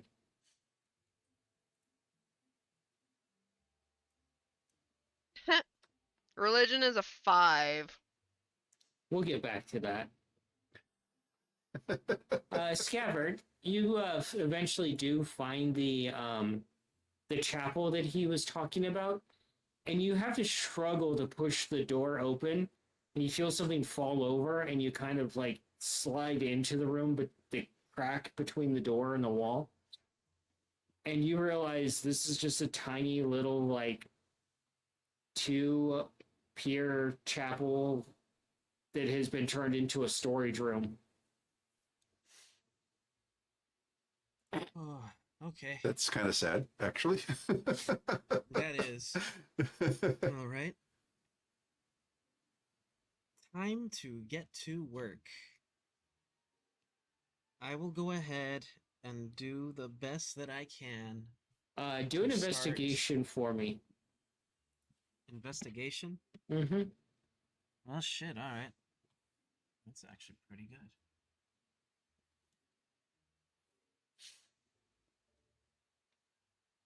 $26. You start investigating the disarray of this chapel, and you can see that there's been a leak in here. There's cobwebs everywhere. There's probably at least a haboob's worth of dust gathered in here. And you see boxes of just like stored material in here. And you open one of the boxes and you look into it and you raise an eyebrow. And you look at the note that was left on the box. It says, single hand locomotion material.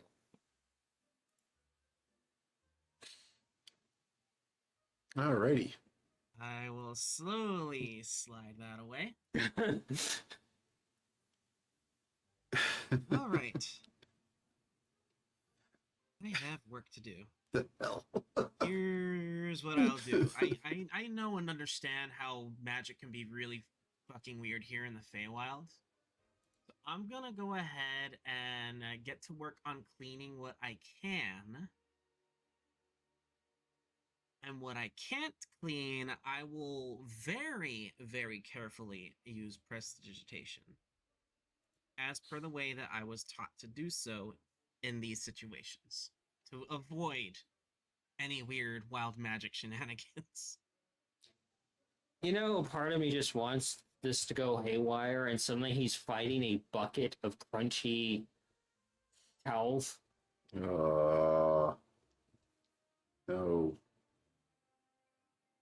Careful, some buckets fly.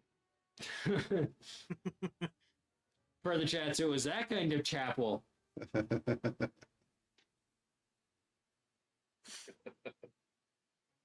Hey, it's in disarray. It's got to be used for something.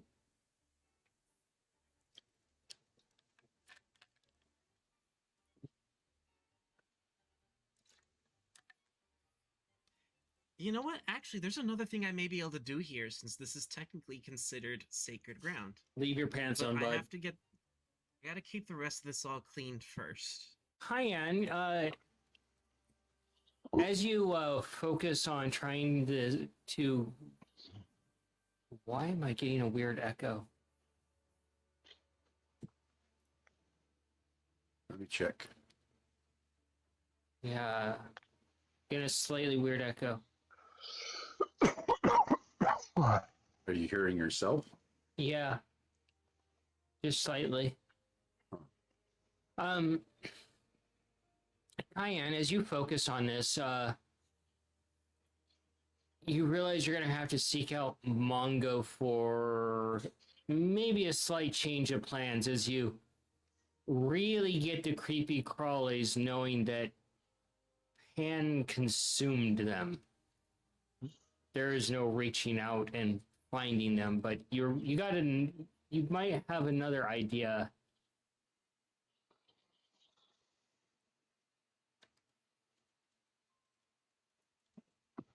Okay.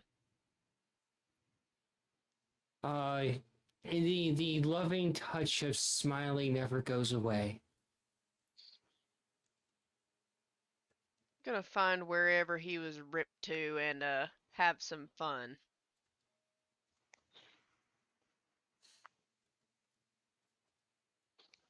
Seriously, that's gonna be one of Cayenne's only moments. She's gonna absolutely get lost in her own fucking head. Just to find where this motherfucker got ripped to so she can kick his fucking ass. for Personal, tormenting her like this. personal realm punching bag. Yes. Mongo and Nikolai, over to Yes. you. Mongo, you start trying. You pick up one of the pieces and you start just kind of skimming through the book a little bit as you do. And you're realizing that each one of these rings was attuned to a different realm, essentially. Kind of like a key system, essentially, that they would align in a certain way.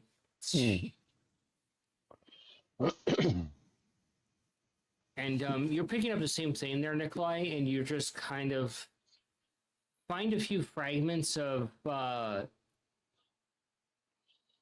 what powered this thing. And you look over at Mongo, and I don't know how much this would get your attention, Mongo, as it pops in, as Nikolai connects the dots. It's powered by crystallized ley line energy. Whoa. And you can relay that to Mongo. Brother. See that little tiny bit of crystal right there? Yeah, Don't I touch haven't it. seen one like that Don't- before. I'm not sure don't- what it is. Don't touch it. That's giving me major vibes of ley line energy. Like somehow the makers of this thing literally were able to capture the energy of ley lines into or convert it into crystal.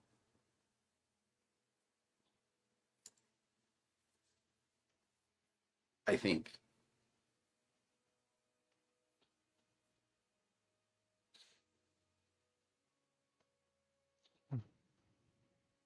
Which would So make it is sense. possible to harness that energy. Does it match with anything I saw Why on the am I mall? not surprised?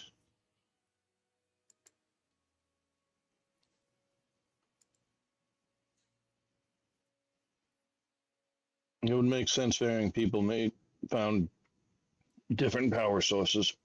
Yeah.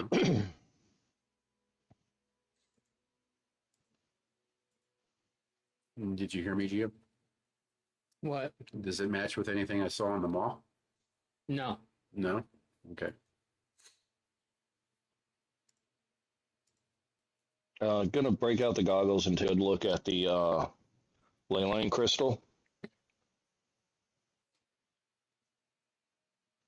It doesn't really give off much magical energy, but occasionally it gives off like a little wisp, and it's familiar from observing a ley line, the rainbowy shimmer and distorted nature that it gives off of.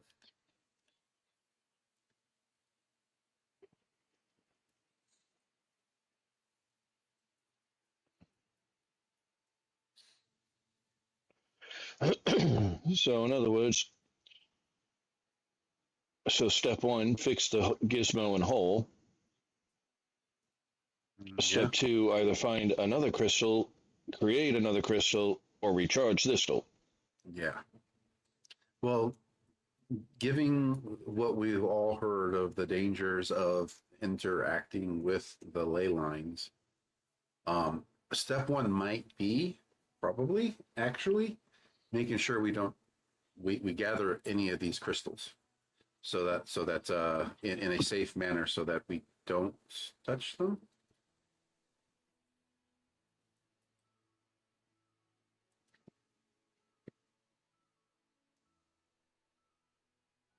But how exactly Yep. should we do that?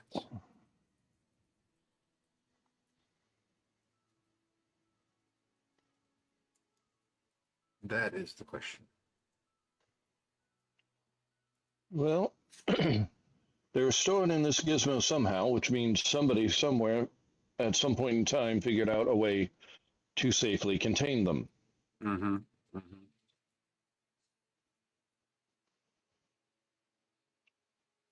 So we go through the drawings here, find out where that is,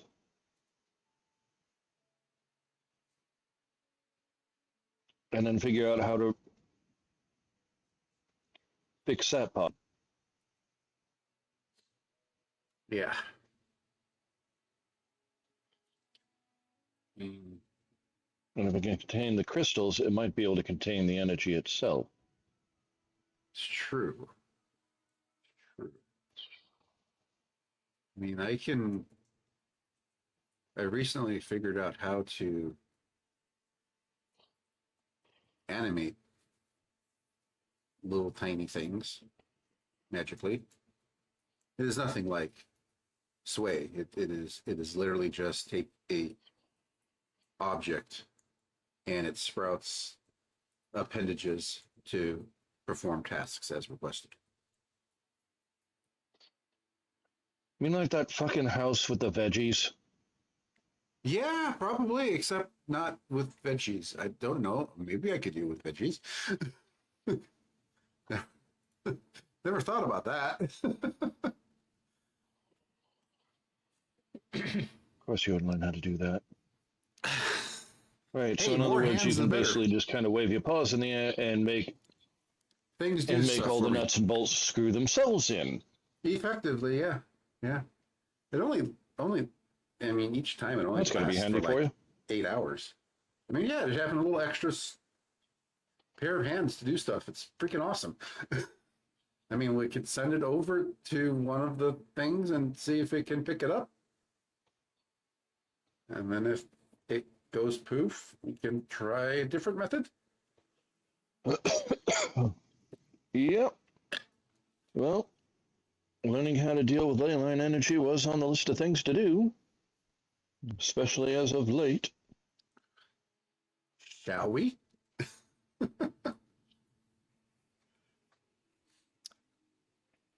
So as the two boys start working on things, we're going to go over to you, Scavard. Do another investigation for me. Investigation. All right, natural 20.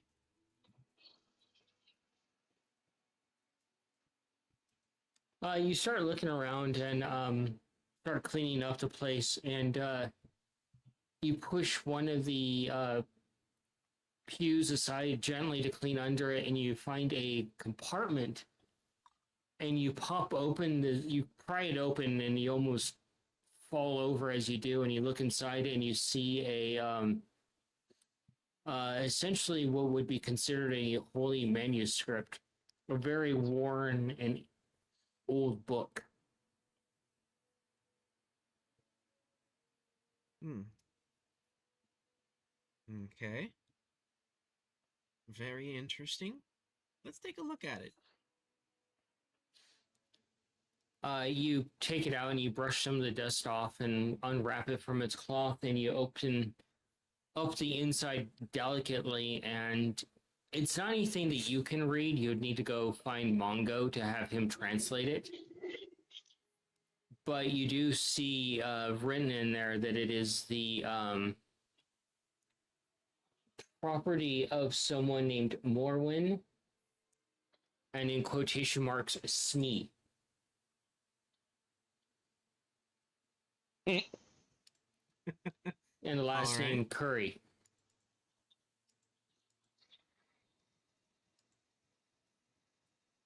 Okay. I'll hold on to this for now. Put it inside of my pack. And continue. I getting need this you place to cleaned up. make a wisdom saving throw at disadvantage. Wisdom save at disadvantage. Okay. Wisdom. Let's see. 22, 23, 24. 25. As you go to put the book into your pack, you pause for a moment and you set it back down on the pew, looking at it as you held the book and tried to take it onto your person. You can feel it instantly starting to drain any sort of divine nature from you and your magical nature from you. Okay, let's not fuck around with that. We will be very careful with this thing.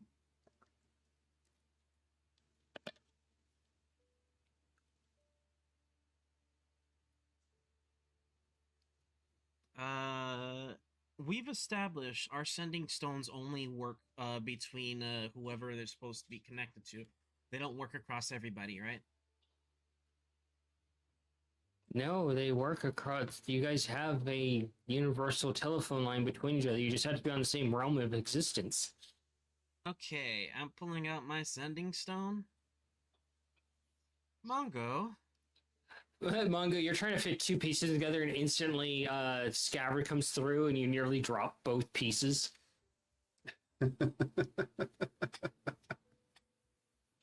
Sorry, you kind of broke up there a little bit. Here, let me reconnect real quick.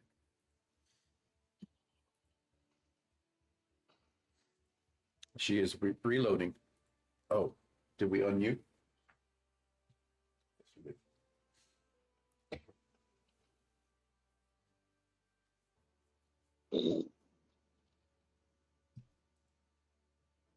There we go. As you're trying to fit two pieces together, Mongo, Scabbard comes through and you nearly drop both pieces that you're working on.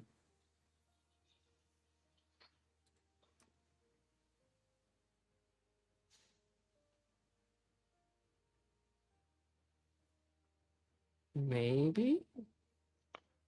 Grab my sending stone, toss it over to Nikolai. What?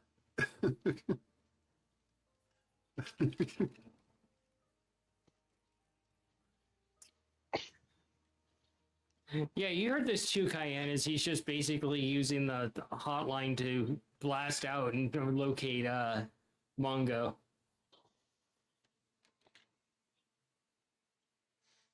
Ah, so Nikolai heard it too. Yeah.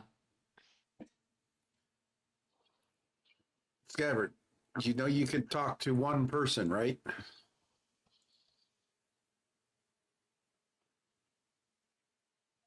You're muted, buddy. That's what I thought I was doing, just trying to speak to Mongo. Yeah.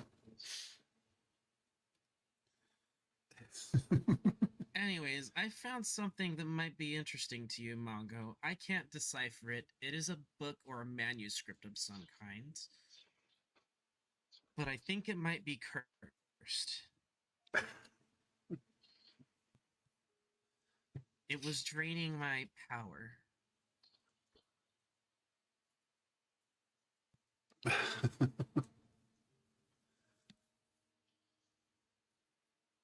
Since I tossed my sending stone over to Nikolai, am I still close enough in order to hear that? Yeah.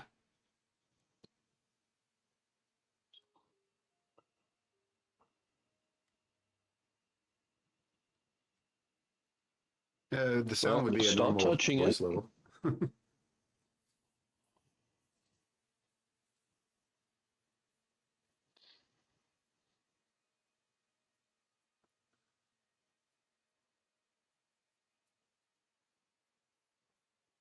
Cayenne's going to chime in.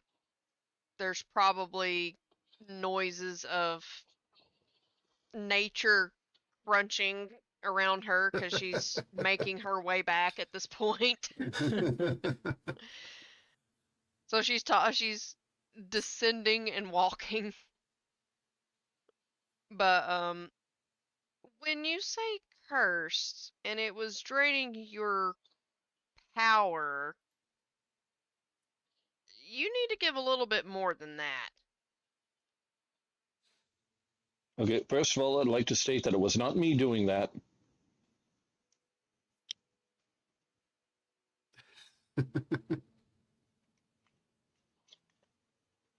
This would have been directed at Scav.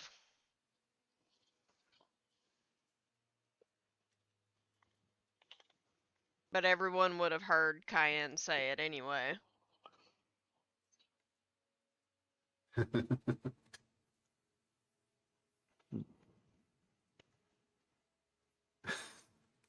Yes, give the wizard a cursed book.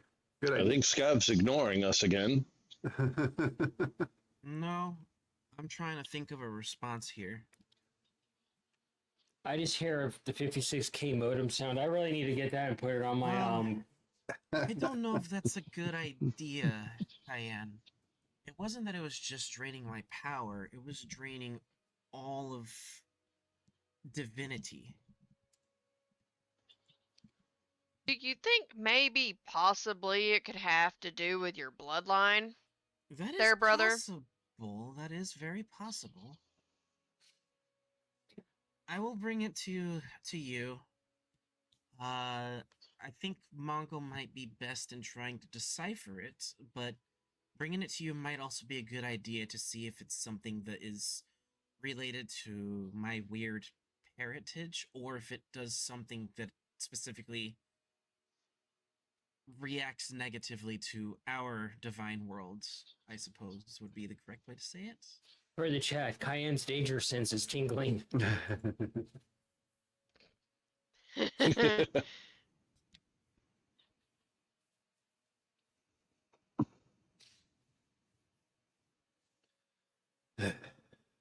you bite me.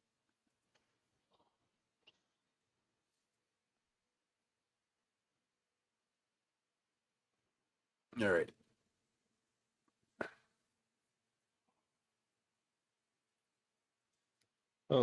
Before I head out to find out whatever it is Scav's gotten himself into again, I'm going to take a look around, see if there's any more of the ley line crystals lying about.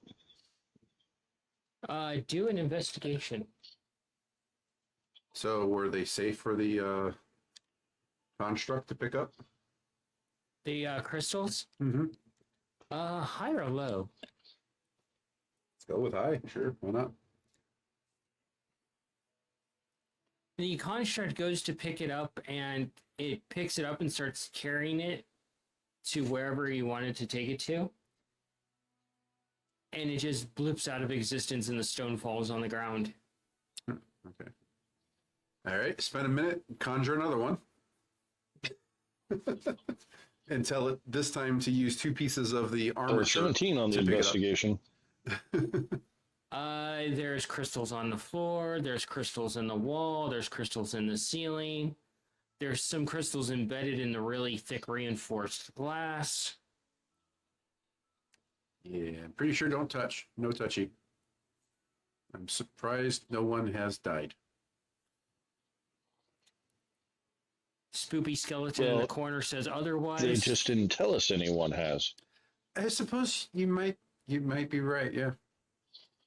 So yeah, I'll spend another minute, conjure up another one, and this time use 2 pieces of the armature that were identified to contain the crystal to, scoop it up or pick it up to kind of pile it up.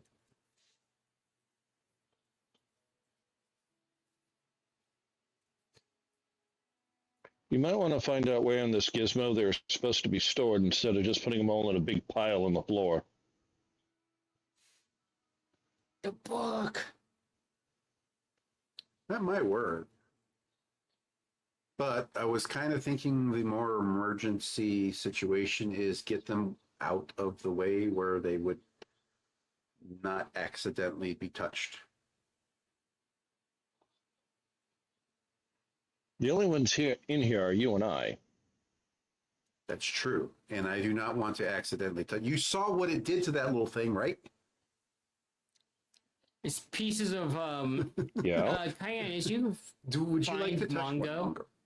one? You open the door and you see out of thin air little pieces of branch fly out, and you see a gear fly out and go tumbling across the ground, and you have no idea what kind of arcane fuckery you just walked into because of the brothers.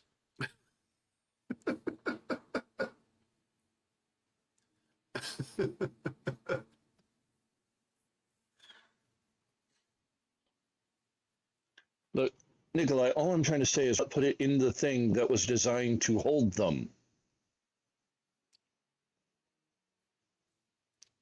Yes, Nobody yes, else yes, is coming yes. in here. Yes, yes, yes. All right. All right. Well, Oh, we've no one identified. else is coming in here. Hold up. Let me do something. Okay, okay, yeah, yes, yes. All right, all right. So we know that this is the armature that holds it. So yeah, in the very least, try to find a large piece to stack it on, right?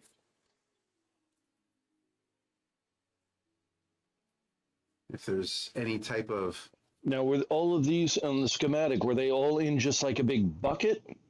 Or was it like one big crystal that just sort of shattered? Cayenne, what were you gonna say? Cayenne was debating on wild shaping into something because of Mongo's remark, but then she got to thinking, this is a very unfamiliar area, and this is Hook's ship, and Cayenne definitely knows better than to cause any fuckery. So she's not gonna do that. As much as Embrace funny your as that would chaos self. be to turn into some kind of flying creature or something that makes loud noise, she's not gonna do it. She's gonna be nice. The best way I can describe the functionality of how this thing should look is the black hole punchy majigger from uh, that movie. The thing that they find in Event Horizon, the big giant sphere with the rings around it. Oh, okay. Okay. So it was like inside that sphere? Yeah. Okay. So is there a large enough piece of that sphere, effectively bowl shaped, that can contain the pieces of crystal just by piling it up into it? Mongo, you're gonna have to do a tinkering and investigate the book. I will assist. Or Mongo? I was like, okay, go Mongo. Nikolai. I meant Nikolai. You're gonna have to look at the book. All right. It's like, I don't think I've ever rolled a fucking tinkering before, but it's like, all right. Cayenne, you wanted to bug Mongo for something, and then go figure out what the hell is bugging Scav. It would be a 15. Is Mongo's hands busy? Because she doesn't want, like, her walking up on him to spook him if he's holding anything that could be potentially dangerous. His paws are currently empty. Gentle taps on the shoulder.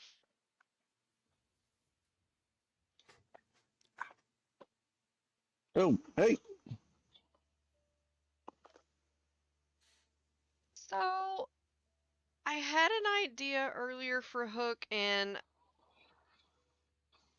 I didn't get a good feeling trying it on my own, so I think I might need your help. Also, what was that thing Scav was talking about? Sister, please be careful in here. It's very dangerous. Yes, I can figure Scav's having trouble reading a book. Literally, don't touch anything. I wouldn't dream of it. Wow, our lore master is taking some deep cuts at you, Mongo. Per our lore master, I mean, Mongo did once to memory, and that was an attempt to help Nikolai. I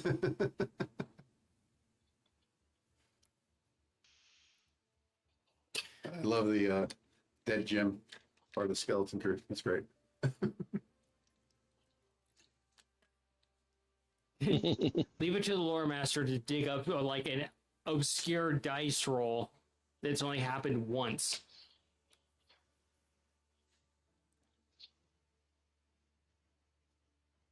Go ahead. Hey, now, not always dangerous. Mongo, Hyen, you guys could chat amongst yourselves. So, I don't know if you noticed when we were in Hook's cabin, he had a vigil set up to his wife and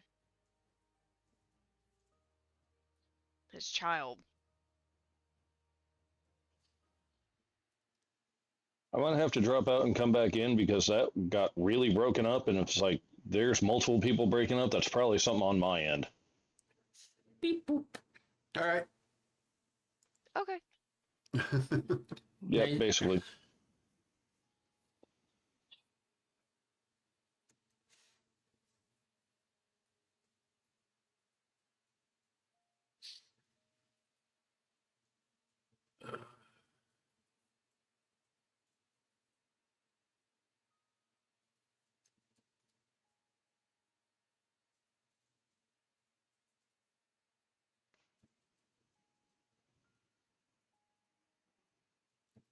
Welcome back. Okay, sorry about that. One more time, Kyan. So, I don't know if you noticed in Hook's cabin, um, he had a vigil set up. It was it was for his wife and his child. Oh, Children. Um, children.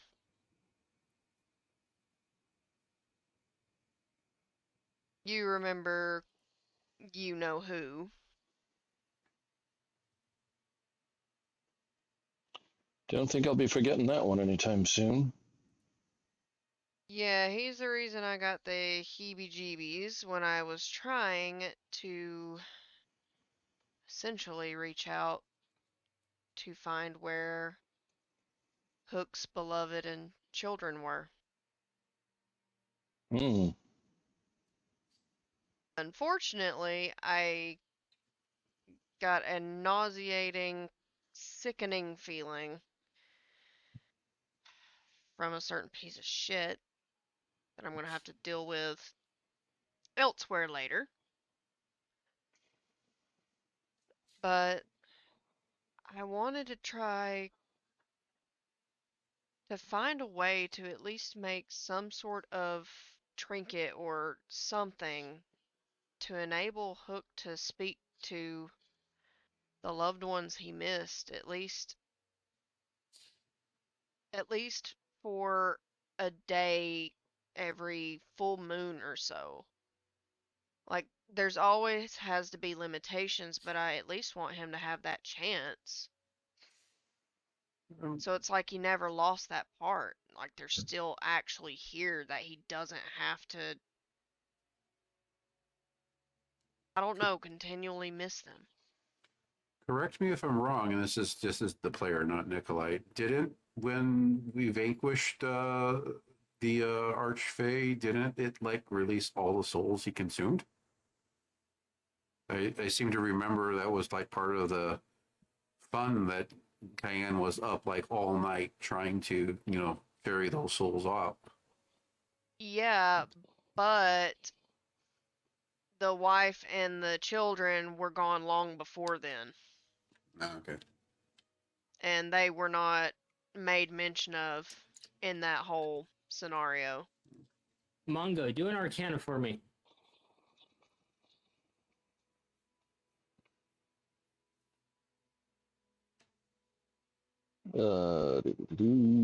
That button. Also do a religion for me, Mongo, with advantage because you're next to Uh, Cayenne. Okay, so it's an 18 Arcana. Okay. And religion-y. Okay, well, that's a pretty good one. That's a better one.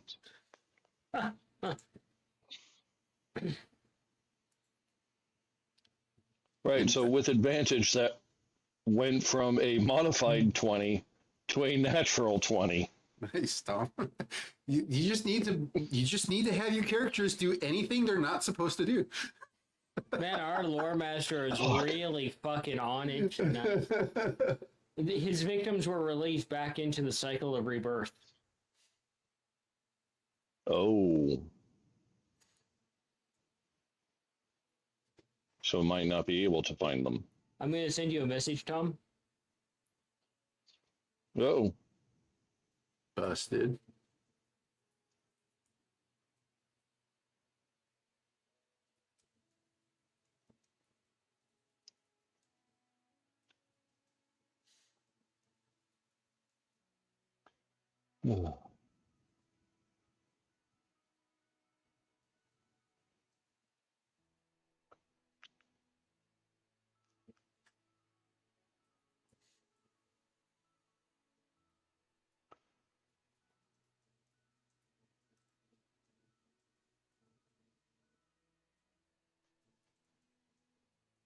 Typing, more typing.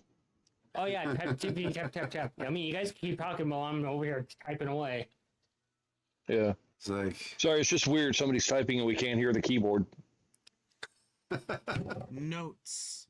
I take notes. Lots and lots of notes. Look, even if I think type you on this underestimate keyboard the amount over of notes here, that I you take. can't hear it. You alerted the cheese. I did alert the cheese. yeah, he was very upset there.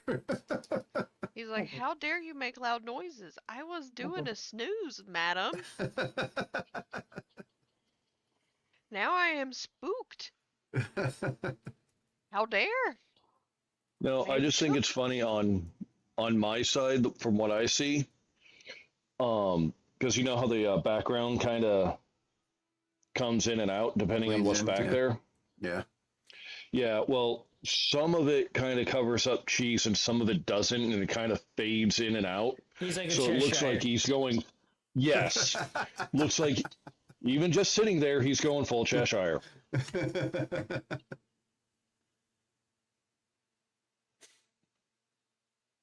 Oh, now he's leaning against me.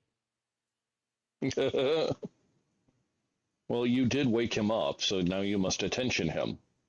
It's like, you're gonna wake me up, lady. You need to attention me.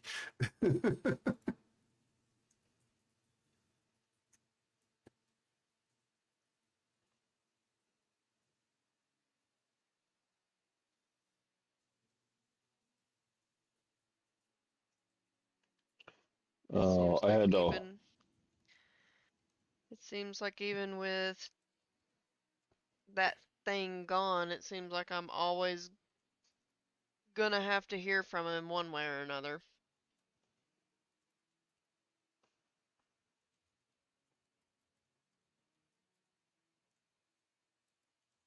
You, Bill Skarsgård jumping up behind you as Pennywise and saying, "Didn't you miss me?"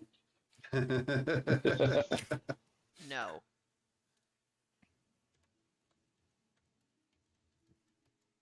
Dude, if Bill Skarsgård actually ever did that to me in real life, I would probably actually have a heart attack. Did you see that video of the one chick on the balcony and she thought it was her boyfriend hugging her from behind? And she looked over her shoulders and it was Art the Clown, the actual Art the Clown. Oh, Jesus. And his and her like boyfriend or husband ever came on into the camera frame laughing his ass off because he was in on it. Like, legit, when my husband rounds the corner and I can't hear him, I literally feel it in my throat. My heart jumps so hard. And then he gives me a spook sometimes too, and I'm right there with you. Don't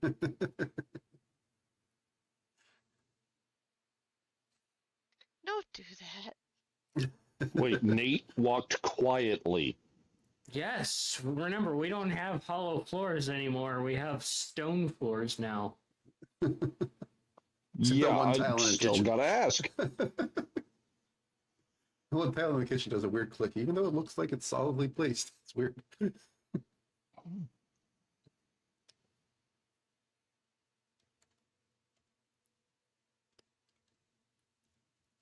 Scabbard, how goes the cleaning with a bucket of soapy water?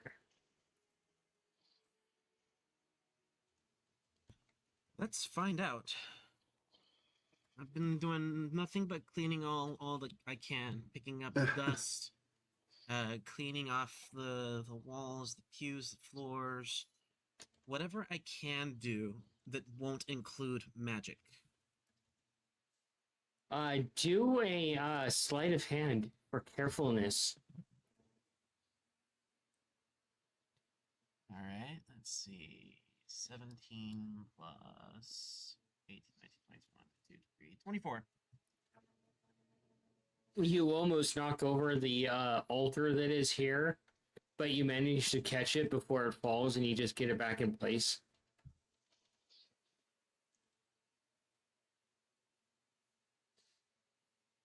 All right. Don't want bad juju from another time period ruining your day. Yeah, something bad happens, you won't have anybody to blame it on and run away scared.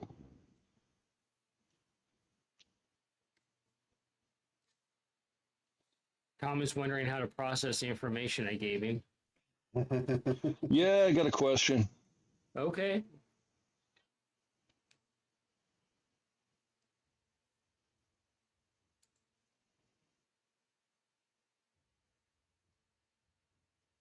Or point of clarification.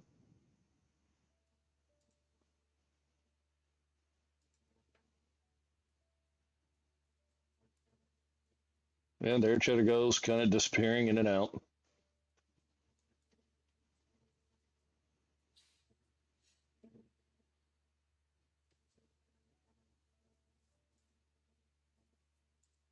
I take it you're typing the question to her. Yep. Tippy taps. Why not just ask the question? It's in reference to I what don't I want to sent spoil him. it.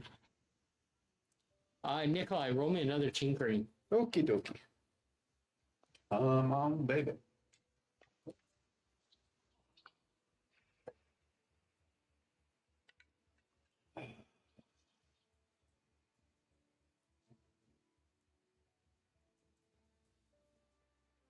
$16 again.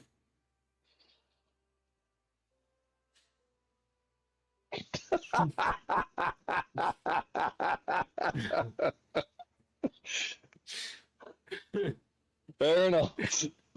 Fair enough.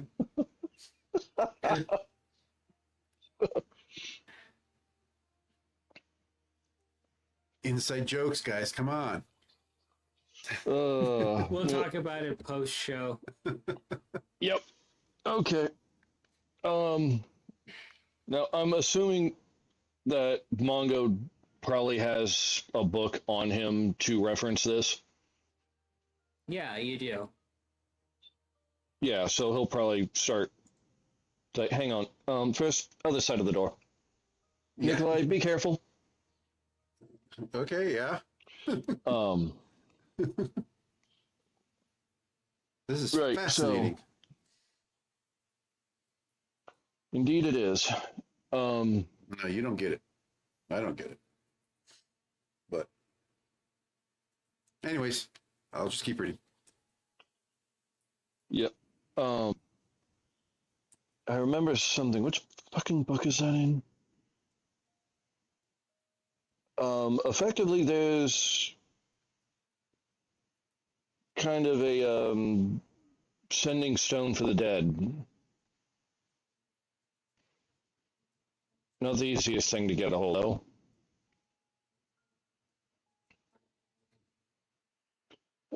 Oh, here it is. Shit, I already forgot what it was called. A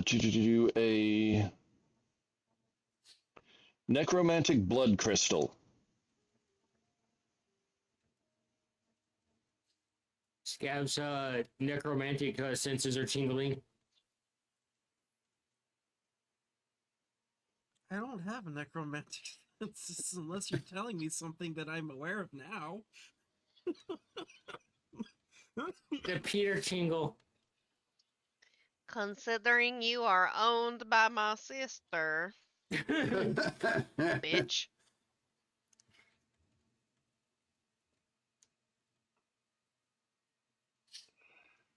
Usually these crystals have to get pulled out of the stomach of a god.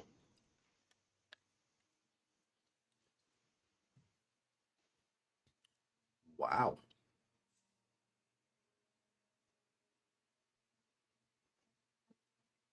Whole ritual and all that. Huh. Yeah.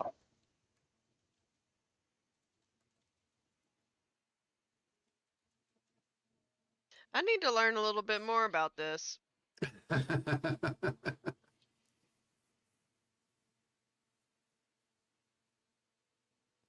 could hand her the book, let her read.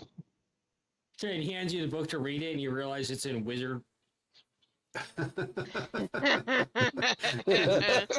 Roll your Arcana, okay? No. I mean, what? Wait, what the? I actually have I have a bonus on Arcana. Huh. Well, you did. Would make You sense did to pick a me, but that's druid, up to and the. Arcana is one of their abilities. Well, also, Arcana is the opposite side of the coin to Druid. Yeah, I know. I know. It's just I didn't realize that I had a +3. Nice. Read it upside down? Cayenne, go ahead and roll me an Arcana with advantage. I'm guessing Mongo's helping me because I'm trying to read some words. I'm stopping at 1.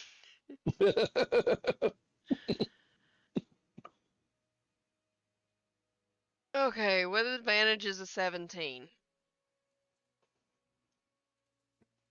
It's very much that, and you're like, ah, huh. I can send you what I sent him. Yes, please. Don't mind me. Yeah. I'm just putting eye drops in. Yeah, so it sounds like this very specific ritual, and then we take a god, yeet, across the stomach, reach in, pull out the crystal in question, and ta-da!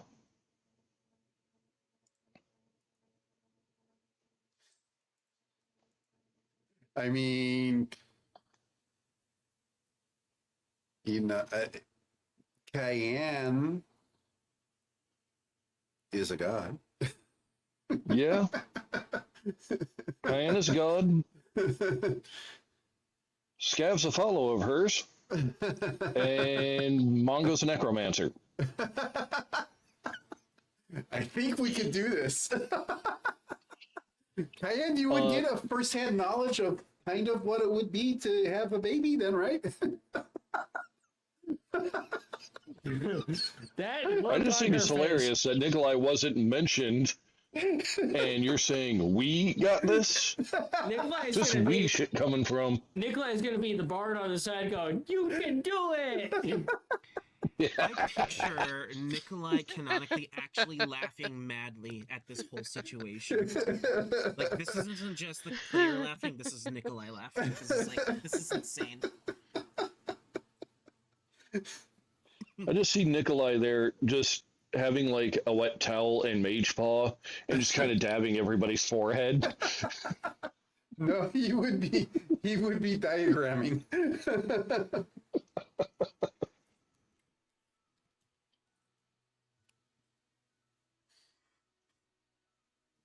Why is it? So, who's the? So,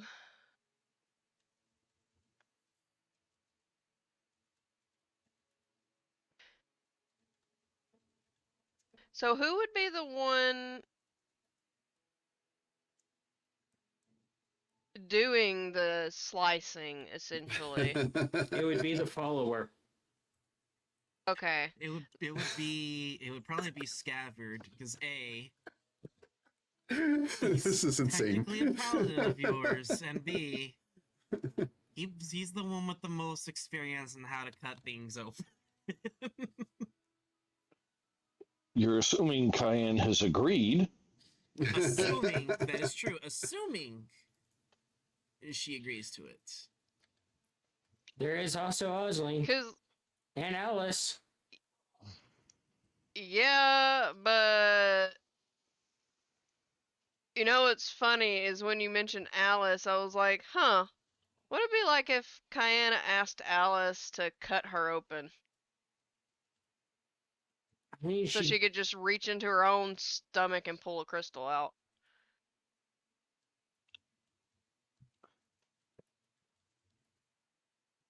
And it's like, that's one way to get rid of kidney stones. Or would it be a gallbladder stone?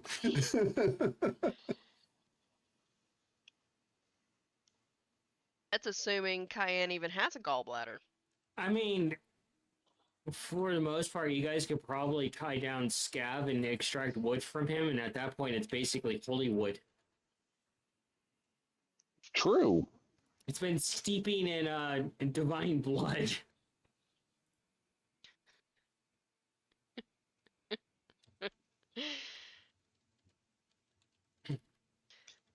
All right, well,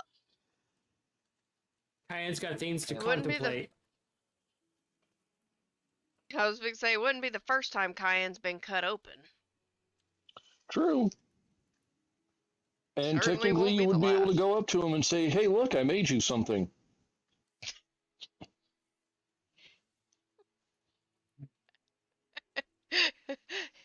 Here's a gift from my insides. I'm just picturing the scene from Prometheus. Oh, This- God. Yep, the scene that makes me and Jezzy both curl up into a ball and go no. No. My stomach was doing so good up until this point.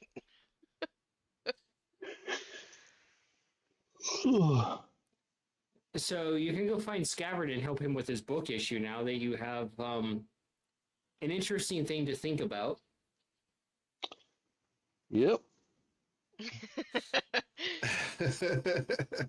Good thing that Kippa is nowhere around with it for this conversation. Yes, but her watchers are everywhere. There is Probably that. already knows. So are Lumion's shadows. Mm-hmm.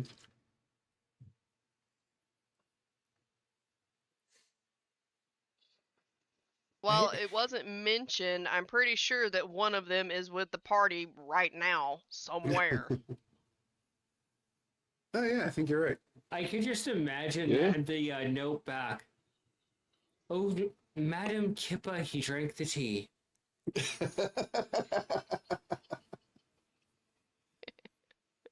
Guaranteed. Guaranteed that a guilty pleasure of Kippa's is to actually being able to watch some things that happen that are described in the note. Almost like America's Funniest Home Videos. Yep. You know, I can Yep. see that. Yeah. You're muted, It lizard. makes too much sense.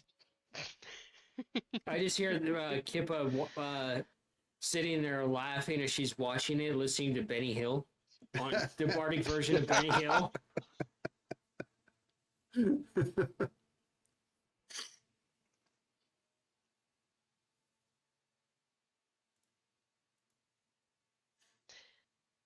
Well, I guess me and Mongo are gonna make our way to Scav because I'm actually very curious about this book.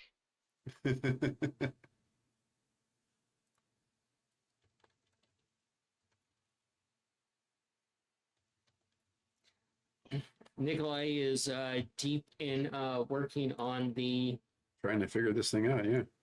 puzzle that he was working on, and Cayenne, you push open the door to the chapel, and you just are instantly alerted, Scabbard, as you hear the grating of crates being moved out of the way very easily by Cayenne.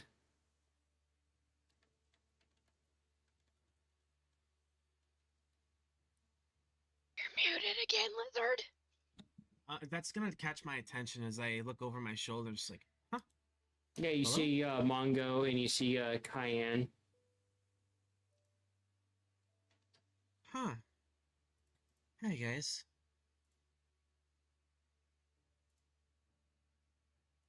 Okay, so Wow, you're having trouble reading again. This I'm place gonna could point do with to some love. I'm gonna point to the journal.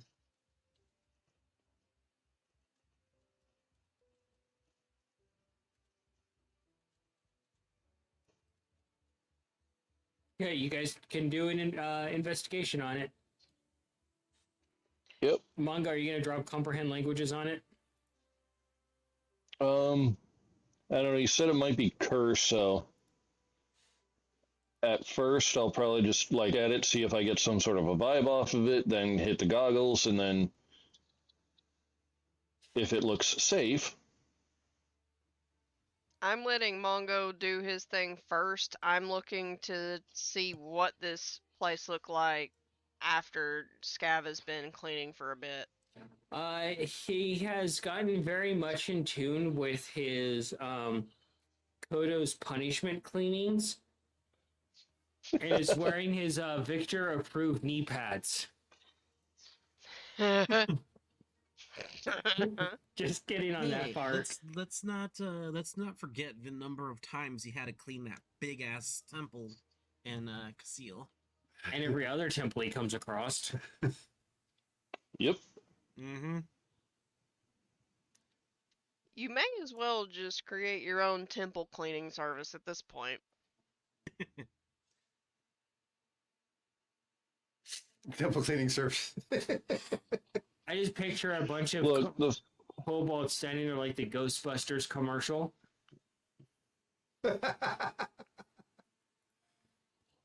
we're ready to clean for you. Yes.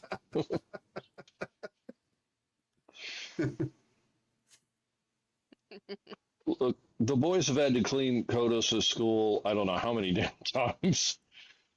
We've cleaned, I don't know how many temples. This adventuring thing, and I've said this before, this adventuring thing don't work out. They're just going to start up a cleaning service. So what are you doing first, Mongo? Just kind of walking up, getting the general vibe of it, see if it feels dangerous or absorbing anything from what he was saying. Then break out the goggles.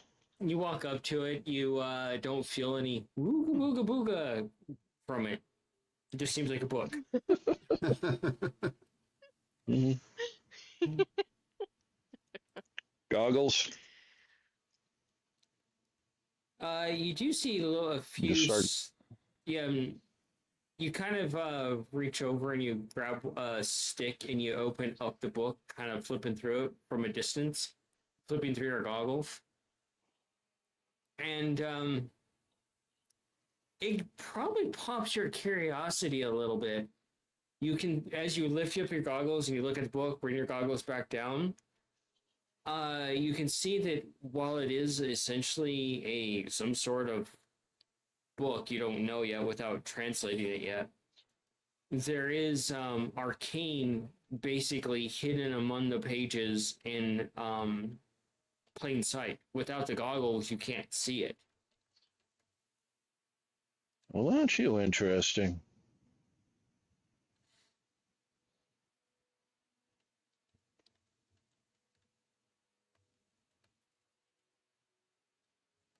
Yeah, probably start thumbing through and taking notes. Read a page without it, read the page again with it. As you're just using the stick to do that, you're not touching it. Um, Yeah, once he probably finds that out, he'll probably just like, okay, you're really interesting, and just without even thinking about it, probably start grabbing for it. As you reach out and you touch one of the pages, you lose one of your first level spell slots for the day.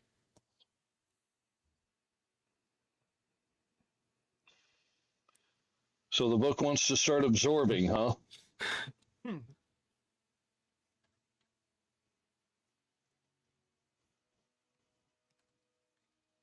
Mongo looks very persnippety upset that the book just stole a spell slot from him. All right, put it back down. Go back to the stick approach. You see this scabbard as he starts using a stick to thumb through a book. I'm gonna raise a brow, be like, I told you so.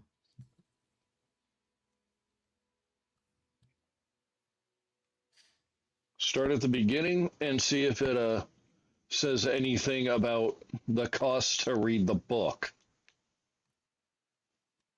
Do you use comprehend languages? Yeah, if I don't recognize the language, I'm going to have to do that. Yeah, I'll just burn the spell slot. Okay, so you use comprehend languages, and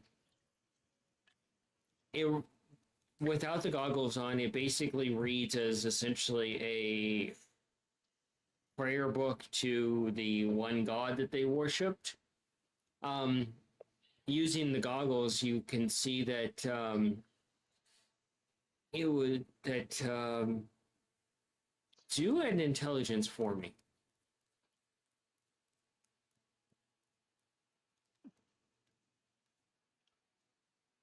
That button, that button.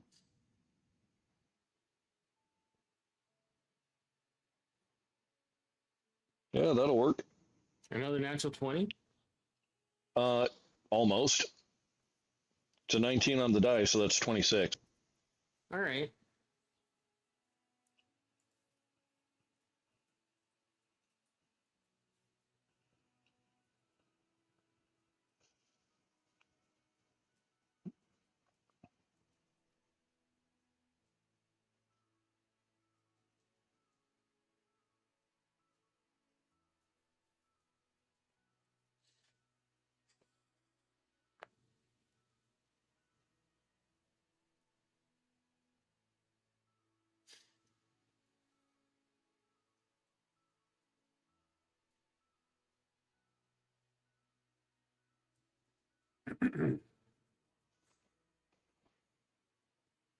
And your camera feed is terrible.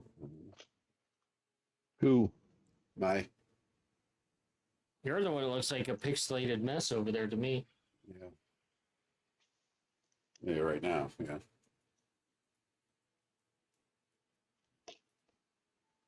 Yeah. There you go, Tom.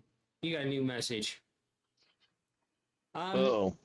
Cayenne, Scabbard is actually doing quite a decent job at cleaning the place, but God, is it in disarray. Cayenne is going to work on what she can, like if there's anything that's packed away in boxes that can be brought out and placed where it should go. That's what she's going to work on since she's got a little bit more strength than Scav. You find the box that Scav found earlier. Oh, that makes sense. The single-hand engineering box.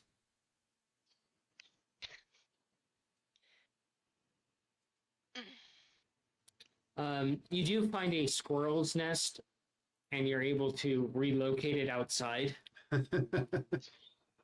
Yeah.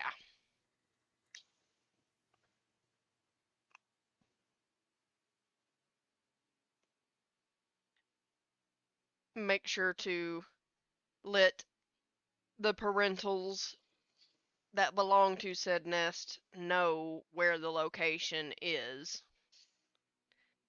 And actually help make it a nest that's a bit safer, little more secured away from predators. Yeah, do a nature for me. Squirrel Fortress. I mean, basically. That's just nuts. That's 11. It's not your best work, and there's a bit of nipping and biting from said squirrels. But you managed to find a home for them, and then after you place it into a safe spot, they realize that you meant good, and they stop nipping and biting at you. Squirrels are finicky little shits anyway. But Cayenne returns back to you, and now you table's yours.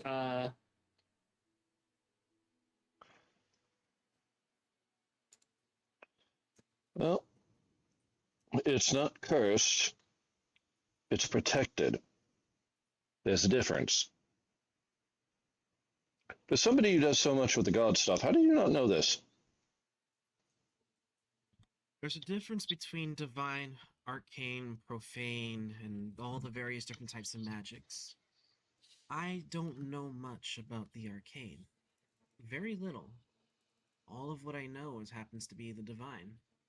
If it's protected and protected by something that's arcane or something else, I have very little ways of knowing about that. If it's divine or profane, I could pick up on it very easily.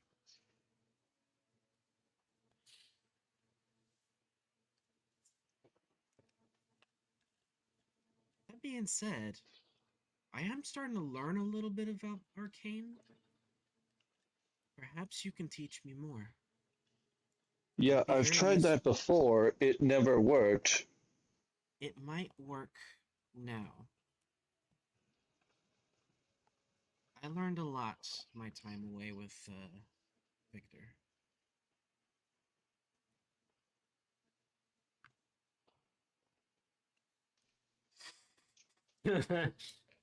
Yeah, most of it I didn't bet not you did. most of it not working was because you wouldn't fucking listen and you don't trust me. So we're putting this book back and we're leaving it where it is. We'll let the captain know, although he probably already does.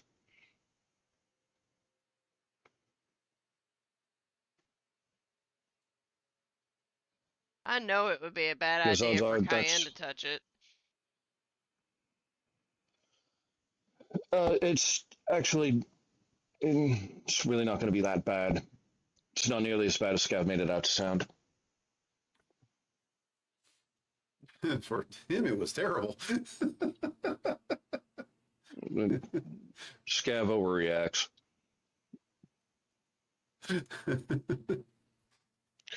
This book doesn't like anyone but its owner.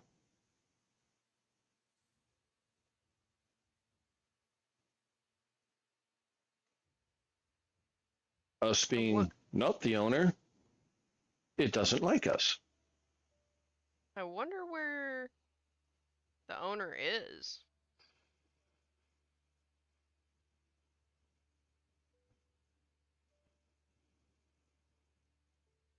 I just hope that the answer to that question wouldn't cause any upset. Especially given the information I gave you earlier as to what was in the captain's quarters.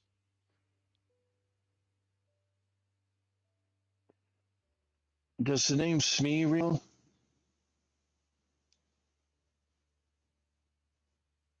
That was Hook's wife's nickname.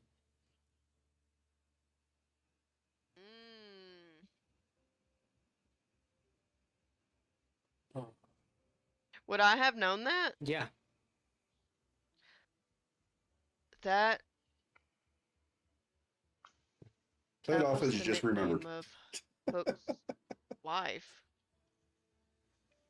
Okay. We are definitely leaving this book here.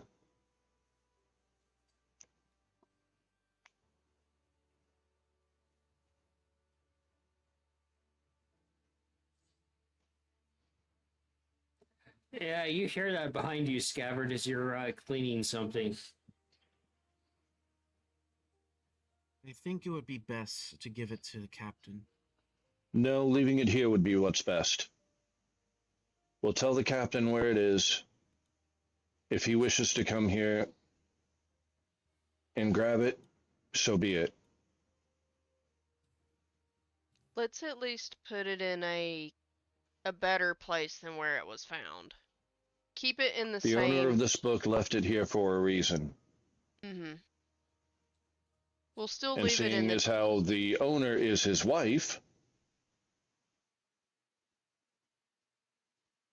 she put it here for a reason. It'll still I think stay we in. should respect that one. It'll still stay in the chapel. Let's just clean this. Let's organize this place a bit and put it in a bit safer of a spot. I am in agreement with Cayenne on this. Cause you found it, what, just wrapped in something? Wrapped in a under a floorboard. Right down there under that floorboard, wrapped up in this. Yeah, it doesn't belong under a floorboard. It does belong in a safely secure space, but it does not belong under a floorboard. Where it Uh, was hidden and nobody could find it. Except someone did. Yeah, Scav. Guess he actually That's came in here. The rest of the crew never comes in here, so they wouldn't go looking for it. that's why I say we put it in a place that is secure. Somewhere where no one else would look. And as you said, the crew doesn't come here. There was no reason for them to come here, and the doors were locked. This small little chapel has been abandoned for a long while and has been turned into a little supply closet. It's kind of sad.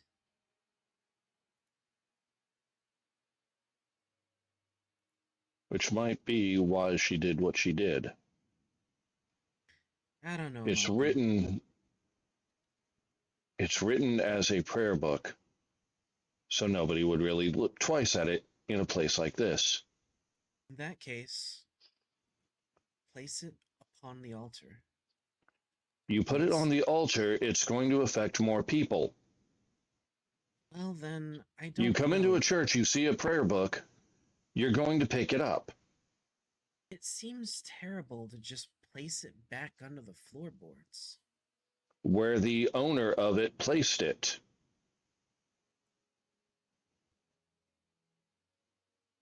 I just don't want it to get damaged. It's been there for how long? Manga, you know, it's arcane in nature, so that's likely to not happen. Yeah. Considering what she hid in there, you don't have to worry about it. Nikolai, roll me a Arcana. Okay.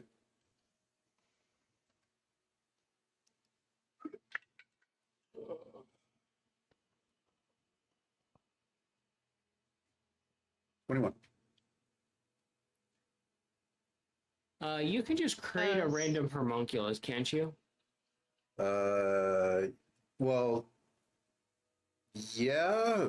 I don't know necessarily that there's specifically a limit on how many homunculi a tinkerer can have, or artificer can have. I never really looked into whether or not he can have more than one, but he can animate objects and create a. Can you see through the homunculus? Yes, I can see through. He can see through the homunculus. Okay. Which is currently actually usually hanging out with Cayenne unless Nikolai needs him. Yeah, because you have sway and then you have a homunculus and No, Sway is the homunculus. pretty sure you have a separate one that you often use. He has the Mantis tool, which is just a device that, basically is well, what was the spell called? Correct me if I'm wrong. I thought you gave one of your homunculus away Yeah, to you did. someone. Augie. Yeah, Yeah, and if I remember No, correctly, someone behind else other than Augie. no, Nikolai did give Augie homunculi, There's another one I think too. Yeah, there's but I another think that person.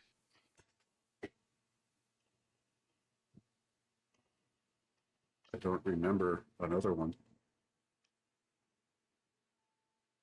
Pretty sure our lore master's gonna come through like the Kool-Aid man and be like, it was this person. But beyond that, giving the homunculi away to Augie and being able to have another one, I almost specifically remember a conversation with Mai on whether or not Nikolai would be able to do that. And she gave me some rolls and he was able to do that. So whether or not he can actively typically have more than one, I'm not sure. I'd have to double check. Well, what was your Arcana roll? 21. Okay, roll me a tinkering. Tinkering. Okay.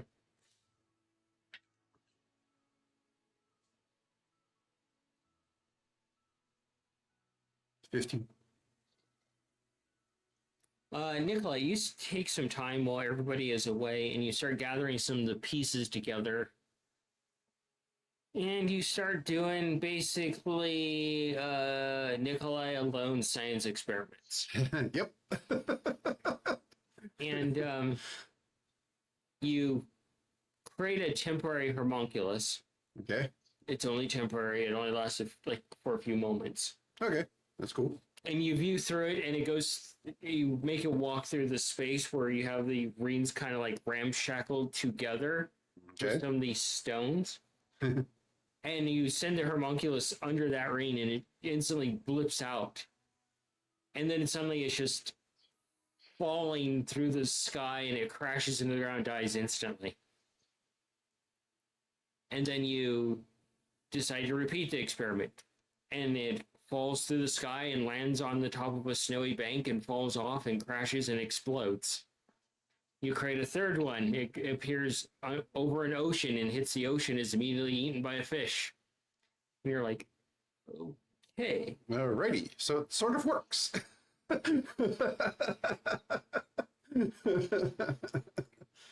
Fascinating. And then the entire thing collapses and Okay. I can do this. you're gonna need Mongo's help. Well, yeah, for sure.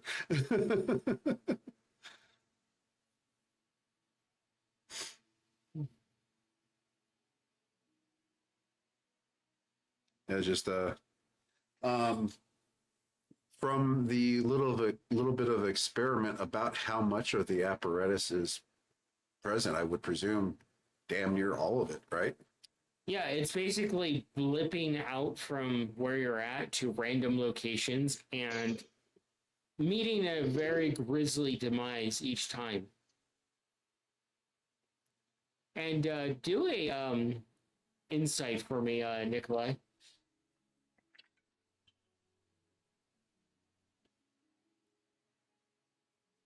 Insights.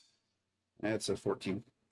You pick a piece of metal and you pause for a moment. And you look over very slowly, and you just see Biddy there being comforted by Ace with big giant alligator tears because you sent so many homunculus to their death. Buddy. Oh, hey, Biddy. I go up to him. Hey, bring me down here.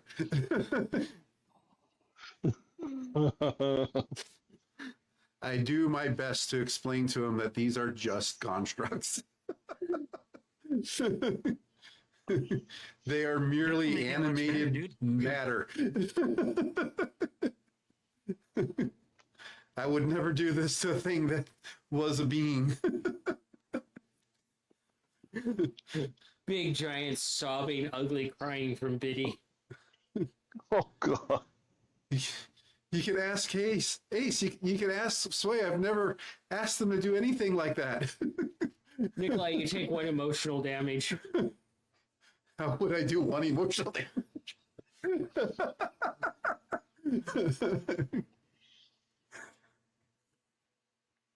These are just machines. No more a thing than that piece of metal. I'm sorry, buddy. Mungo, you walk in to the navigation room and you see Nikolai frantically explaining to Biddy about the situation and the big giant alligator tears.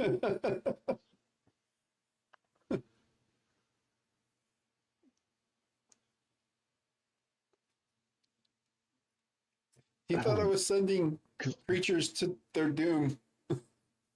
I figured something out, though. Oh yeah, you definitely don't want to do stuff like that in front of Bitty Bitty. It'll be okay. Can you help explain that these are just animated objects? They're not people. Per the chat, Biddy's now the 5th most traumatized character that's not a player character. The 5th moral stuff. Yep, makes sense.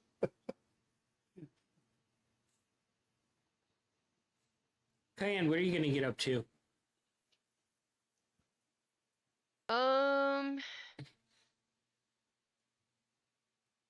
Cayenne has some contemplating to do, even though she's probably gonna do it anyway.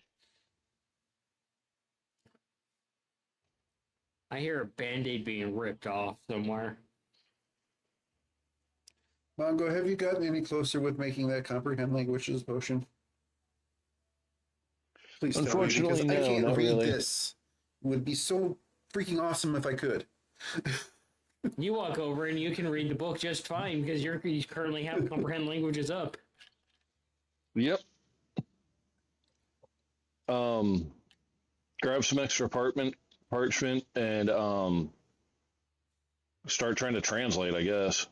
You're going to be there a while. Oh fuck. Okay. This is gonna take a while. Let me go tell the captain something real quick, and then I'll be right back. Okay. I'll continue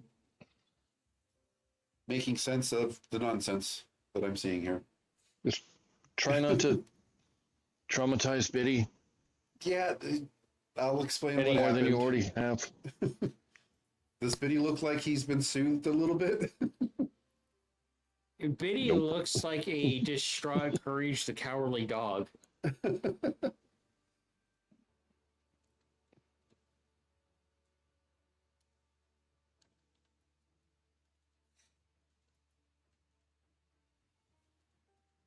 Scabbard, you could ask Cayenne about Alice since you're both there in the chapel together. What exactly am I asking? Whatever you want, because I know you had questions. Absolutely. So, Alice, goddess of madness. What can you tell me about her, Cayenne? I'm very curious. She That seems she was a tortured interesting. individual in a place called an asylum, to where the orderlies that worked there and the staff just kind of had their turns with people who were essentially experimented on like they were nothing more than just mere objects for the staff's gratification. In a completely different timeline from Mars that didn't have the deities that we have, nor did they have magic. If there was magic, those that wielded magic were killed or thrown into the asylums and forgotten about, abandoned. Cayenne, do a deity logic for me and a wisdom. You'd have advantage on both because you're next to Scav. The poor traumatized marshmallow. You said deity logic and Wisdom. wisdom. So deity logic, that is a 21 and 11 for wisdom. I'm gonna send you a quick message.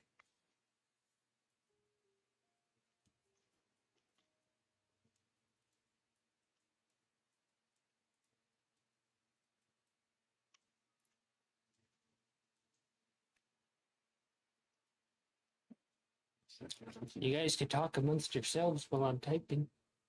Hmm. Yeah, I went to go look for the captain. It's interesting seeing a place like this. Just random chapel aboard a ship.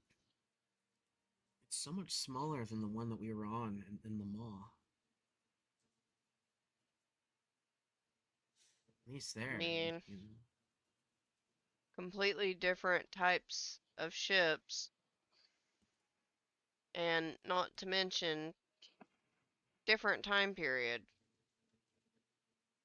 Yeah, that is true.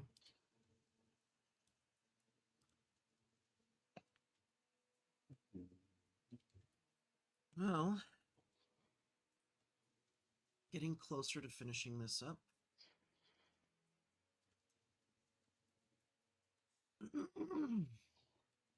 Ugh, dusty. I just threw a very heavy thing at Cayenne.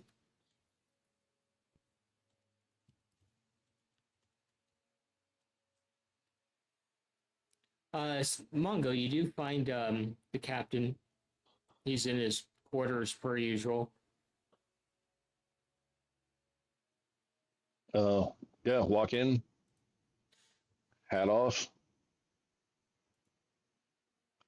Sorry to bother you, Captain, but I figured you may want to know something. Uh, he gets up and he comes over and hands you a cup that's normal person sized, and he fills it to the brim with what appears to be like rum.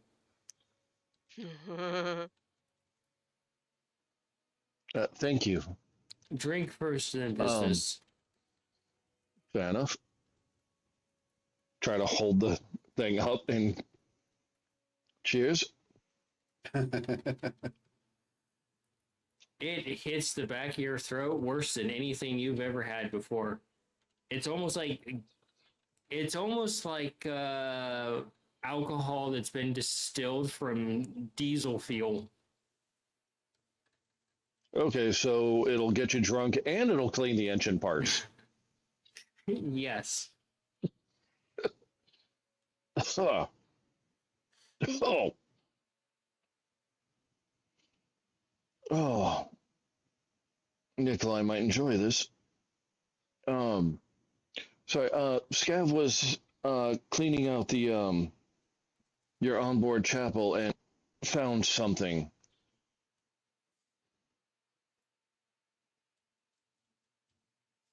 That belongs to, well, I assume he has a picture of his wife in there somewhere. Yeah, on the where Cayenne had mentioned. Yeah, and just kind of point that it's a book that belongs to her. After what you told me, what happened to the mages from where you're from, thank you. You found one and you protected her. He nods and he sits down.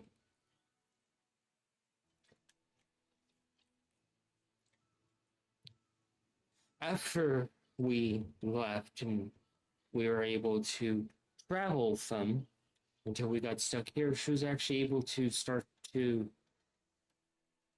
explore her nature, but she didn't have anyone to teach her. Well, she was pretty damn good at it from what I can tell. Because we found her prayer book.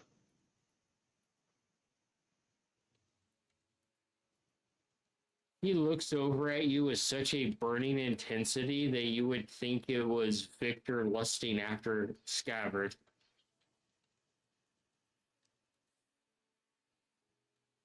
Like, he could probably scare the stripes off of Cheshire with the look that he's giving.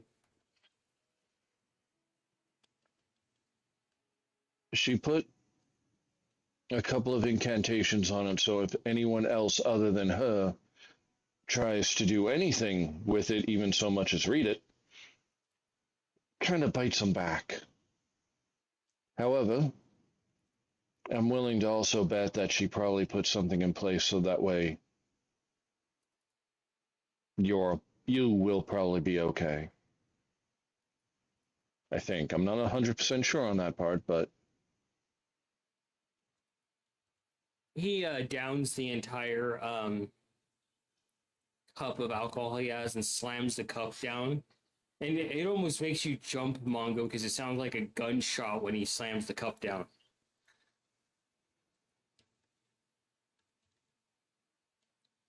For a brief moment, Tom thinks he might have just got Han Solo'd.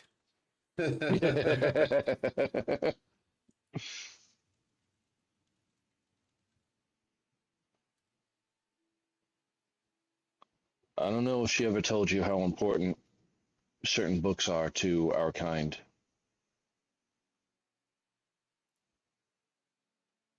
But basically, without that book, we can't do what we do.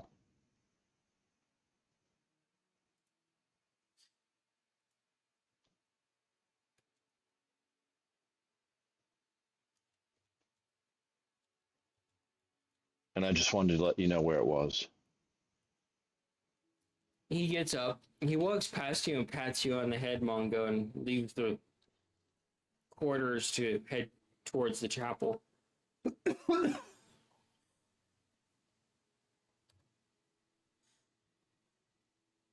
Yeah, once he's out the door, I'll probably head back to the room with Nikolai.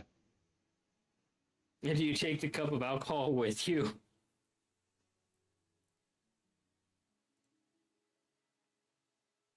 What does Mongo think would be the best thing to do?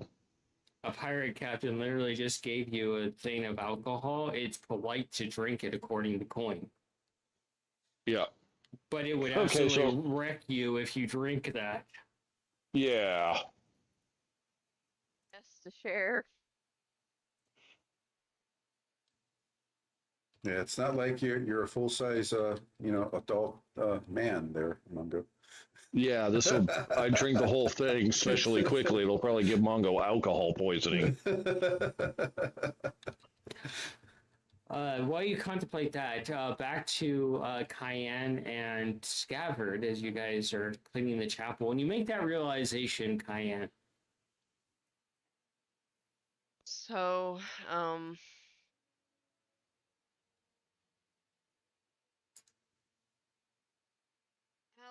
and her sister, the Red Queen, they were created directly from the asylums. The amount of madness and insanity that was there created both of them. Memories drawn from those that were around them. It was people looking for hope in the insanity and madness that were there. Madness caused to them and insanity caused by the staff. how are you taking that, Scabbard? Oh, they were forced into being the way they are because of the actions dealt to them. Yep.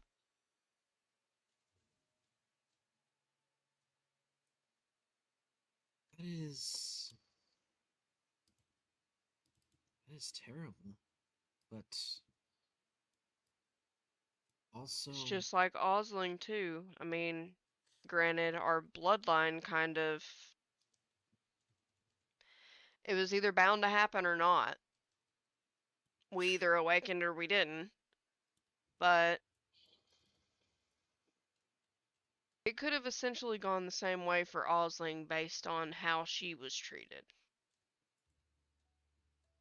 She could have become a goddess of vengeance either way, because the hand she was dealt.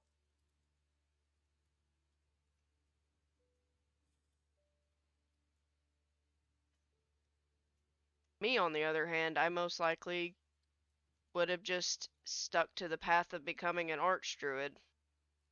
I believe you're still doing that. Yeah. Well, yeah. That ain't stopped. Watch some wily face shows up and says, "I'm here for your trial." On top of all the stuff you're dealing with right now. Like, can I take a rain check for just a split second, please? Where's the remote? Where's the remote so I can hit pause? Pause. Pause. It's actually a good movie, I think. Click. Pretty good. The biggest difference, is that Alice and the Red Queen didn't exist before. They were just kind of, their existence was just manifested.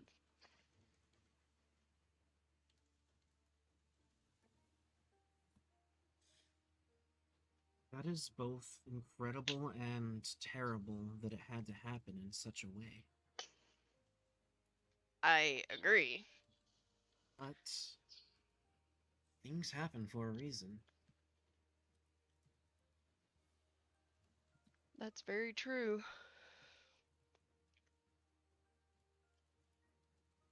Whatever plans were put in place, hopefully it was because of all that is happening. And it's just like we found out. That thing out there, wherever it is, we know where it is. It's just wherever it is in that place. Its goals not only extend to our world, but all the realms, all the different places that exist. Ours, Alice's, the captain's. Places that we've never even been are at risk. But we need to do everything we can to make sure that nothing bad happens. We cannot fail.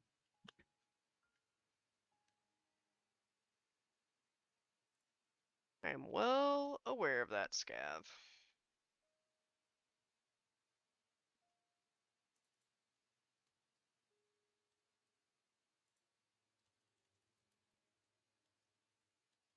It's a lot. That's why I've got some tough decisions that I've got to make.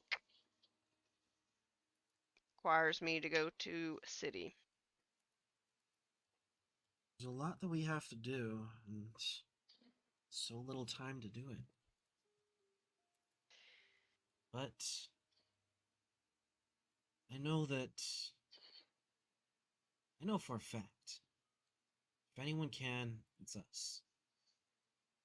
Nikolai, Mongo, yourself, many of the people we've met on all of our travels. Friends, foes that became friends. Even myself, we all have a part to play in this. And we need to make sure we do it right.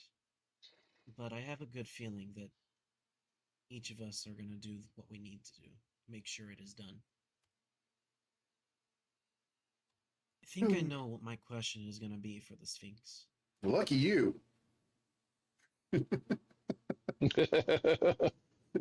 Nikolai had a question, and then he got it answered in a different way.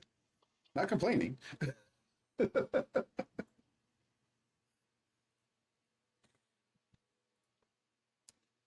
just don't know what to ask now.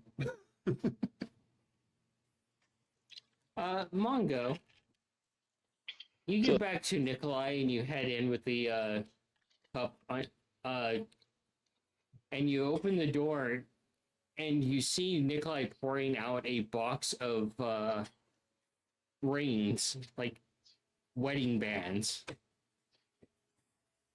all over the floor, and he starts looking through them.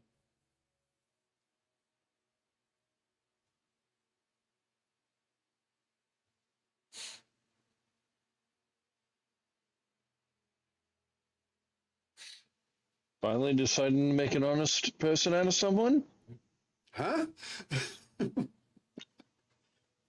No, I'm looking for something I've been working on for a long time. I think I figured it out. How many wedding rings do you need? Not Mando.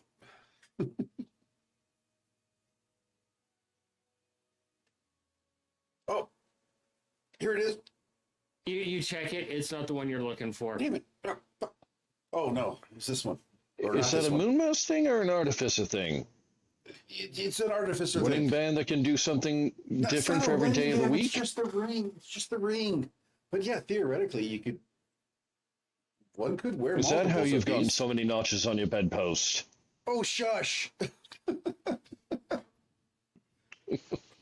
on your goggles and look for a magical one.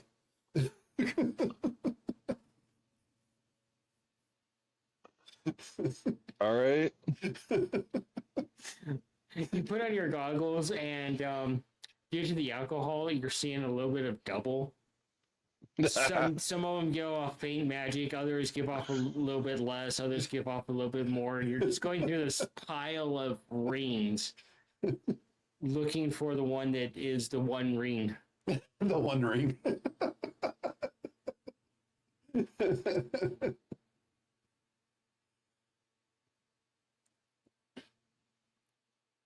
While we're looking, guess what I figured out? And The device works. Sort of. you pick up a ring, and it's giving off magical energy, and you lift up the goggles, and it is the most gaudy, atrocious thing you could ever imagine. Wow. Clashing colors, clashing patterns. Wow. It is horrifying to look at, but it is magical for some reason. You can try this one, Is that it? I think. Is that it? Nope. You Oh, check it, you check it, Nikolai. It is the one you're looking for. Oh, sweet, sweet. All right, Mongo. I figured it Oh out. God, why are there two of you? Yeah, you get a whiff of the alcohol, Nikolai. Woo! Buddy. Got any more of that? Oh. You see the cup. Grab it, take a swig.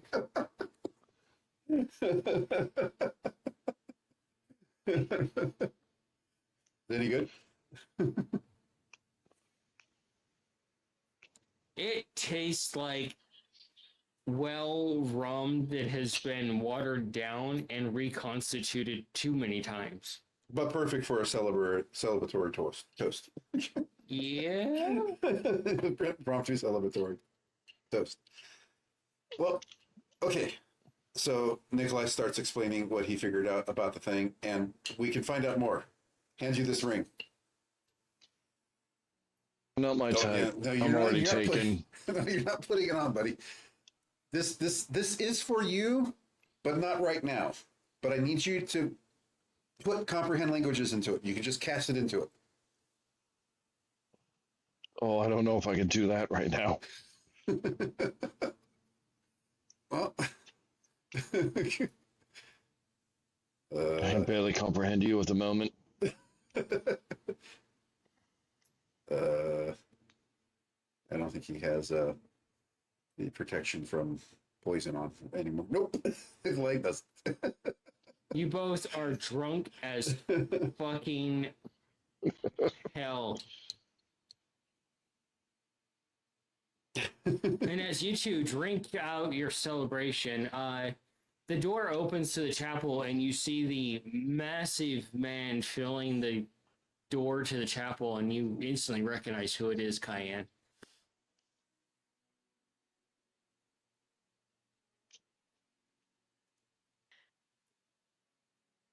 Oh, hi, Captain. Scab, you hear this, and you instantly just like, uh-oh. Busted. You're muted, lizard. I'll look over my shoulder, back at the captain before I stand up. Hello, Captain. And he just looks around. The book. I will motion to where the book is at. He walks over and he sends that pew flying across the room.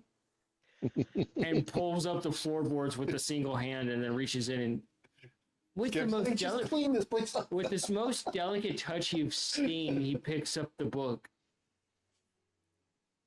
and he looks at it in his hand. And you, Cayenne, being a god, you can see the emotion going through him as he just takes the book and walks out and closes the door without even so much as a squeak. I will work on to go getting the pew and putting it back where it was. You go over and you look at it, and it's stuck in the wall, slightly splintered from the impact. You know what? You can be a decorative piece. You can stay there. You look over Cayenne and you see what, or you look over Scabbard and you see what Cayenne is talking about, and it's like, good God. You know what? I think I can work with this. You just hear Cayenne saying, nope. We'll leave it where it is, and I will Yep. start to construct shrines into the walls to make it work as a decorative piece. So Call that it modern way- art. We'll call it exactly that. Modern art in this very unmodern time. Modern art, unlike Kobold.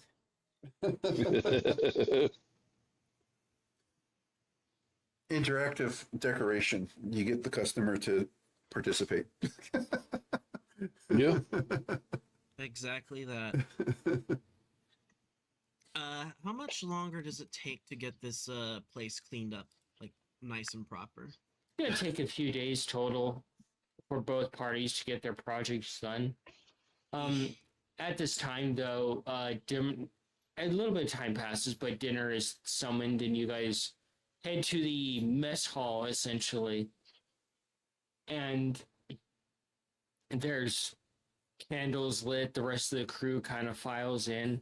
You see the Lost Boys there for once, having been out working and pulling their own share. They're sweaty, dirty, unkept, looking like they have had to work like to earn their place essentially. Do I see any that I recognize that I've helped before? Yeah. I'm gonna make my way over to them after dinner to check up on them. Okay. Yeah, Nikolai was definitely going to do the same thing too. Yeah, and you guys have it's a long table, so essentially you're able to find seats, and you see this big rotund round guy that obviously has not missed any meals. It kind of like, the only tan he's gotten is from working in a kitchen. Dang. And you can see his apron it looks like it's modern art from how many different stains are overlapping each other. And he has just like this crazy, kind of almost elegant handlebar mustache. And he comes out and he's just starts setting down the things onto the table. And it is some of the most gorgeous food you've ever seen. You've only seen like this food when you're dining with nobility. Nice. And you can see that he takes a pride in feeding his crew very, very well and working with what is available in the wild. And he stops and he puts this massive mitten of a hand on your shoulder, Cayenne. You can feel the warmth of it. And he looks at you and he's like, and you hear him, at first it's kind of off-putting. He's like, you're a druid. I love druids. And he pats you on the back, almost knocks you over with his massive meat mitten. And he fishes around in his apron a little bit. And he takes your hand and turns it over, and he puts a bunch of delicate animal bones into your hand. Thank you. He's like, you're welcome. Oh, I hope you will put those to good use. At least some interesting trinkets. Absolutely. And he walks over and he looks at you, Scabbard, and he's like, huh. He looks over at the captain. New rat catcher? Damn. Hey now. He looks back at you, Scabbard, and he's got like these tiny spectacles on, and he's like, must not be doing a good job at your job because you're pretty scrawny for a rat catcher. That's because I'm not really a rat catcher. Not anymore. at Anymore. I was just fixed. I think everyone in the party would have just said that in unison. Pretty much did.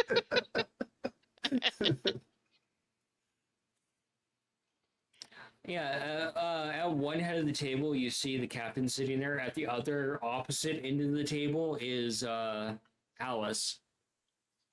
They're very far apart from each other. And he goes around and he just kind of, he looks at you and he's like, speaking of the rat,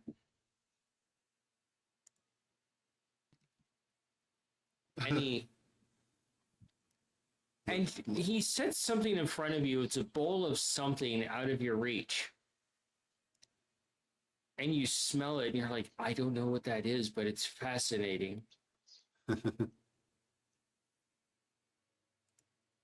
And then he just kind of sets the entire table, and you see the Lost Boys drooling a little bit, not longer eating imaginary food or anything like that, actually getting meals that they need. Yeah. Yeah. And the captain picks up his cup and he motions for everybody else to pick up a cup. And he's like, to our chef, keeping our bellies full. Salute as well. Yeah. Thank you, Chef. Mongo's probably still hammered. Mongo, you take a drink, and you don't realize it's more alcohol. It's kind of like an alcoholic horchata. Well, that sounds Oh, good. fuck. That could be nice. But you can't even tell there's alcohol in it. It's just deliciousness. Let me guess. This is a creeper. Oh, yeah. It's not like the Rainbow Bright where it just punches you in the face. Shit was so good. I do not care that it was tooth achingly sweet. It was good. So food is, yeah. So you guys can start eating the various birds that are on the table, the fruits, the salad, and things like that. And you see Hook walking behind the Lost Boys, and he stops at one of them, pats him on the shoulder. Get vegetables, not just meat. And it's surprising that he's taking a very fatherly approach to them, making sure that they have everything on their plate, not just specific things. Just out of curiosity, because I know Scaver doesn't know about it, but the rest of the party would. Gold, the one that was like very badly damaged by Pan. Did Captain Hook ever use that greater restoration thing to fix his face? No, he doesn't know how. It was explained to him. Simply just ignite the cigar and blow the smoke upon him. Well, yeah, he's not going to use random magical enchantments on someone he cares about. That is From true. a random person that just gave him it. You Yeah. could have The given party it is to... also aware of how it worked too, though. So that's You- something you they can could share. have- Scaver doesn't know. I was fixing to say, you could have asked Cayenne at any given point, but you didn't. That is true. Nikolai, do you grab one of those things that smells delicious in front of you? Yes, for sure. You grab it, you take a bite of it, and you experience a brand new food: deep fried cheese. Sweet. You got mozzarella sticks. God, I would kill for some good mozzarella sticks. Takes a Apparently, bite the into ones the from Chili's are Oh. amazing. takes a bite into the Man. mozzarella stick, and Absolutely are. I'm he upset. suddenly smiles, eyes go wide, and he pulls. Does it have a good pull? I was gonna go and get something on break, and then found out that my rear tire's flat. I don't have time to fix that. That just sounds like a Problem normal for Manny thing.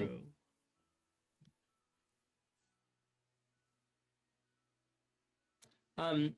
As you guys are watching, you see that Gold is sit closest to Hook, and you see Hook pull his chair over, and he sits down next to Gold, and you see him actually helping Gold eat his meal before he eats his own.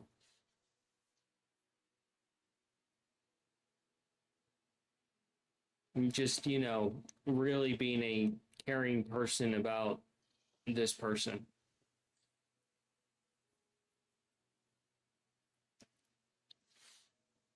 Let them have their moment, and I will approach Hook first with Nikolai's ideas before. Yeah, going you'll to be able Hook. to do that after dinner. Yeah.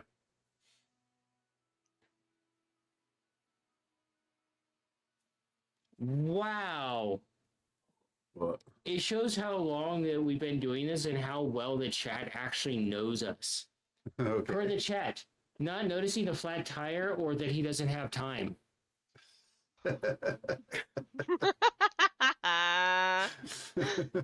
God damn. You're muted, lizard. My tire was perfectly fine yesterday, and today my flat tire thing was on, and my rear tire was flat, and I'm like, what the fuck?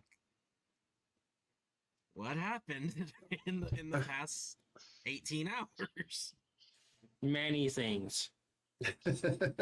I'm thinking it might have been one of the fucking cats in the neighborhood that probably clawed it. It's You need new unlikely, but- tires, dude. What If the cats can fuck? Do you make your have tire go cougars flat, living buddy. in your neighborhood?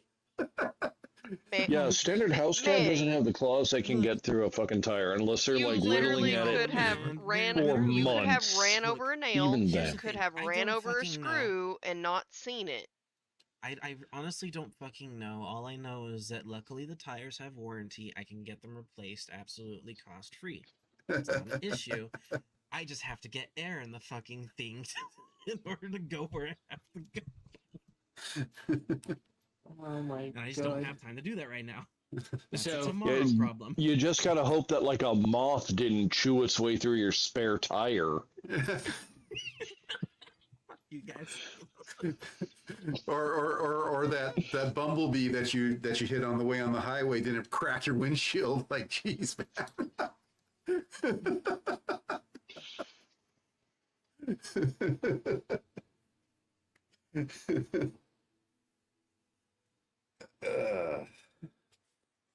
So, as you guys have dinner, that's what we will call it for the night.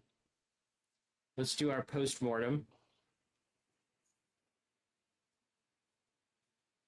You said there were. I know you said there was something specific you wanted to talk about at the end of this earlier. I Oh, just the don't remember what it inside was. joke that me and Tom were laughing about. So I sent him the message about the stone, right? And I replied, it's just like the yanking the stone out of the diva in the Fifth Element. And he's like, she died during that. And I responded, not enough plot armor and wasn't in her pay grade to survive.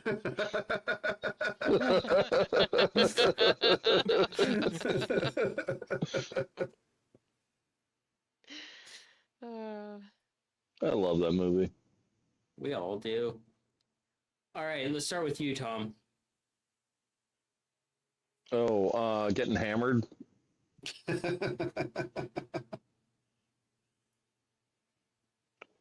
Um, yeah, being able to tell the captain about his wife's book. That was pretty awesome. finding more breadcrumbs in the engine room.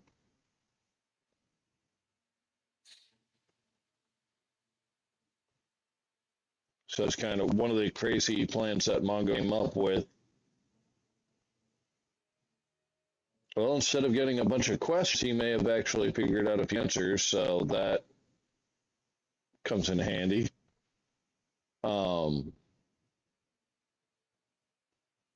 Yeah, this one is just a fun one. Pretty laid back. Yeah, you'll get to meet more of the crew next week as well. There's a few other uh-oh. members. Per the chat. This explains why his dice roll so hot. His luck is sucked away from the table life for it. Fuck, right. You know, it makes too much sense. I'm gonna have to ask you to just don't. Can you don't? Hitting a little too close to home there, buddy. Please stop. It's a bit, yeah. Chat firing on all cylinders tonight with assault bombs. 5 days, 6 shifts. Again. Nikolai, what about you? Learning a whole bunch about how that engine works. Or the navigation device works. That is pretty cool. You know, above Nikolai's pay grade for now, but I think he'd be able to fix it, which would be really cool to be able to fix, and so the crew can go back home if they want to, if there's a home to go back to. There is not a home to go back to, but you're going to definitely need Mongo's help with this. Yeah. And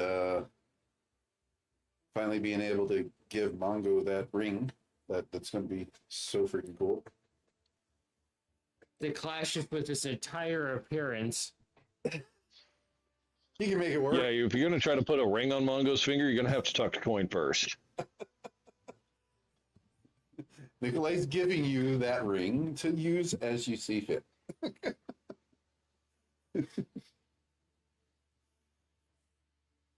But yeah, that was really cool. Story was really cool, as usual. It was nice to get a full session with everybody in, not starting entirely too late this time. Thanks for all the help that has been provided to help make that a realization again. It's been appreciated. Yeah, it's about where I'm at right now. Above his pay grade, as if that ever stopped you guys before.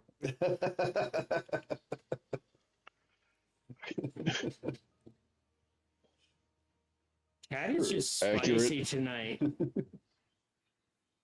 Go for it, Scabbard.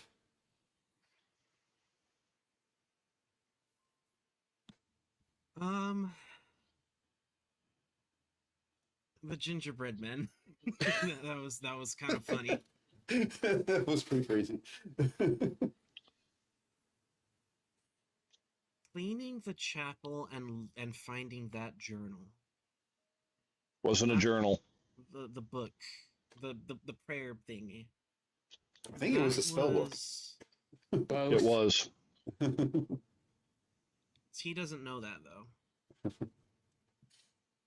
That information was not shared, I don't think. Nope. But, Mongo intentionally kept that because of what the captain mentioned beforehand. So it's like, okay, if he wanted us to know she was a spellcaster, he would have said something. But it is something that I thought was pretty awesome. The whole figuring out about the ritual that needs to be done to retrieve this crystal that's needed. I don't think that was shared with Scav. It was not, but I'm still recalling it as one of my highlights for the night. Don't care. It was awesome. Fair enough. Once again, Scafford trying to show proof that he does care about his brothers and his sister. but also slightly disheartened in that it's constantly getting shut down. I don't think it's really. What? I don't think it's actually getting really shut down. Where do you get that from? That's for a whole nother discussion. Like, jeez.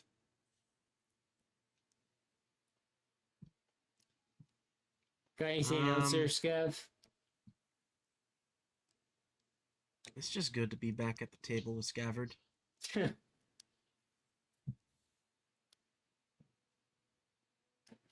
right, Yeah. Cayenne. What about you? There was a lot between seeing Scav affected by lithium, and That was then That was good. pretty funny.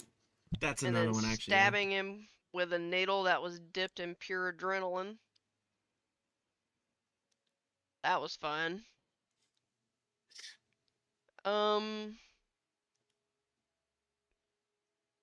Basically being offered a space to be off the ship to be in privacy. Finding out that I can still be traumatized by a certain piece of shit whose name doesn't get listed, who Cayenne will find and deal with on her own time. Then coming up with the idea to get Mongo's help, learning of the ritual that will need to be done. I didn't forget the gingerbread man, because that was fun and tasty. Um, Definitely learning a little bit more about Hook's wife outside of the vigil and what was already known about what happened to his kids as well. Also seeing how caring and fatherly he is to the lost boys after taking them in. I almost don't want, as cruel as this almost sounds, I almost don't want Gold to go through that restoration just because it seems like it gives Hook purpose again. It gives him back something that he lost. But that might just be me. As much as I actually do want to heal Gold and restore the mutilation they suffered, at the same time I don't want to do the restoration just so Hook has that little piece back. Someone to care for and to look after. Take care of, essentially.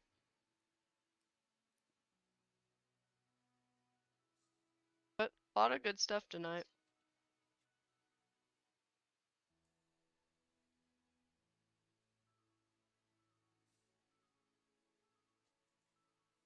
What about Can't DM? forget about Biddy.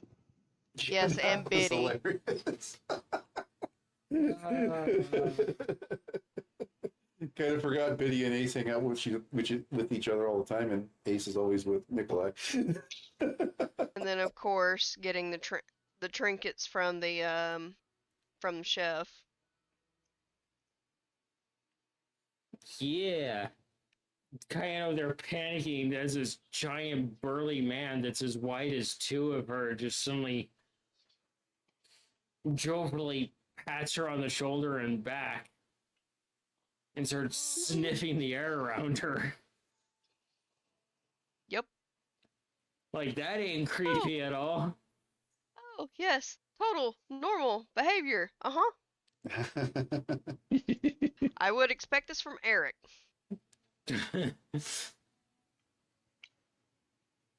Would expect it from Eric. I would expect Victor just, sniffling Cayenne's hair. Yep. Yep. That too. Per chat, gold can probably relearn to function as well. There is a difference between restoration and closure. Yeah. Exactly. Man, chat coming in with food for thought. Yeah, exactly why Nikolai wants to discuss the things he wants to do to help instead of just doing it.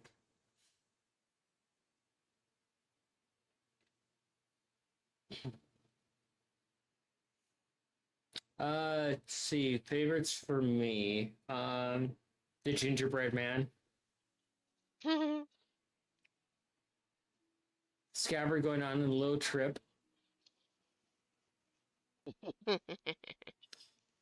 Scabbard's going to get a moment to shine, and it's going to be really interesting when it happens.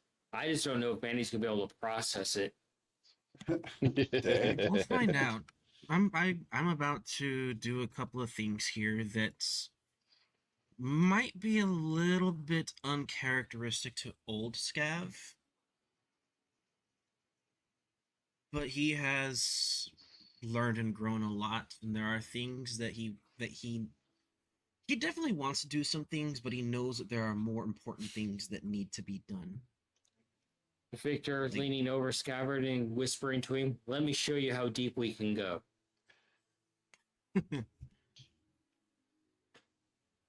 Let's see. Let me show you how deep the Kobold Hall goes. Just take a deep breath. It'll be over soon. Wow. But no, Good Lord. there's a lot there's a lot to do there that's going to be very interesting. And I cannot wait to see what our DM throws at the rest of us for the table in the future. The getting to meet the start to drip in the knowing the crew and the damage that was done to them regarding a certain someone that shall not be named. We have two certain someones that should not be named. No, just one so far.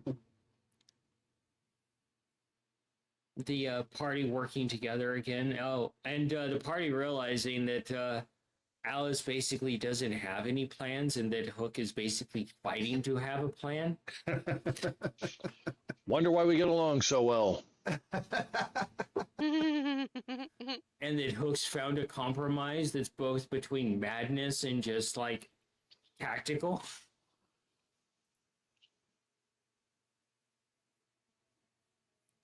Gonna have to take some notes from him.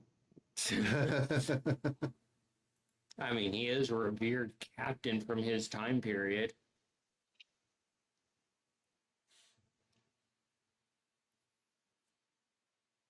The discoveries in the chapel. And those were interesting. Cayenne making realizations more about, like, where Alice and the Red Queen fit and everything. And Cayenne probably just, like, God shit gets more complicated every day. Yep. Scabbard probably in the same boat.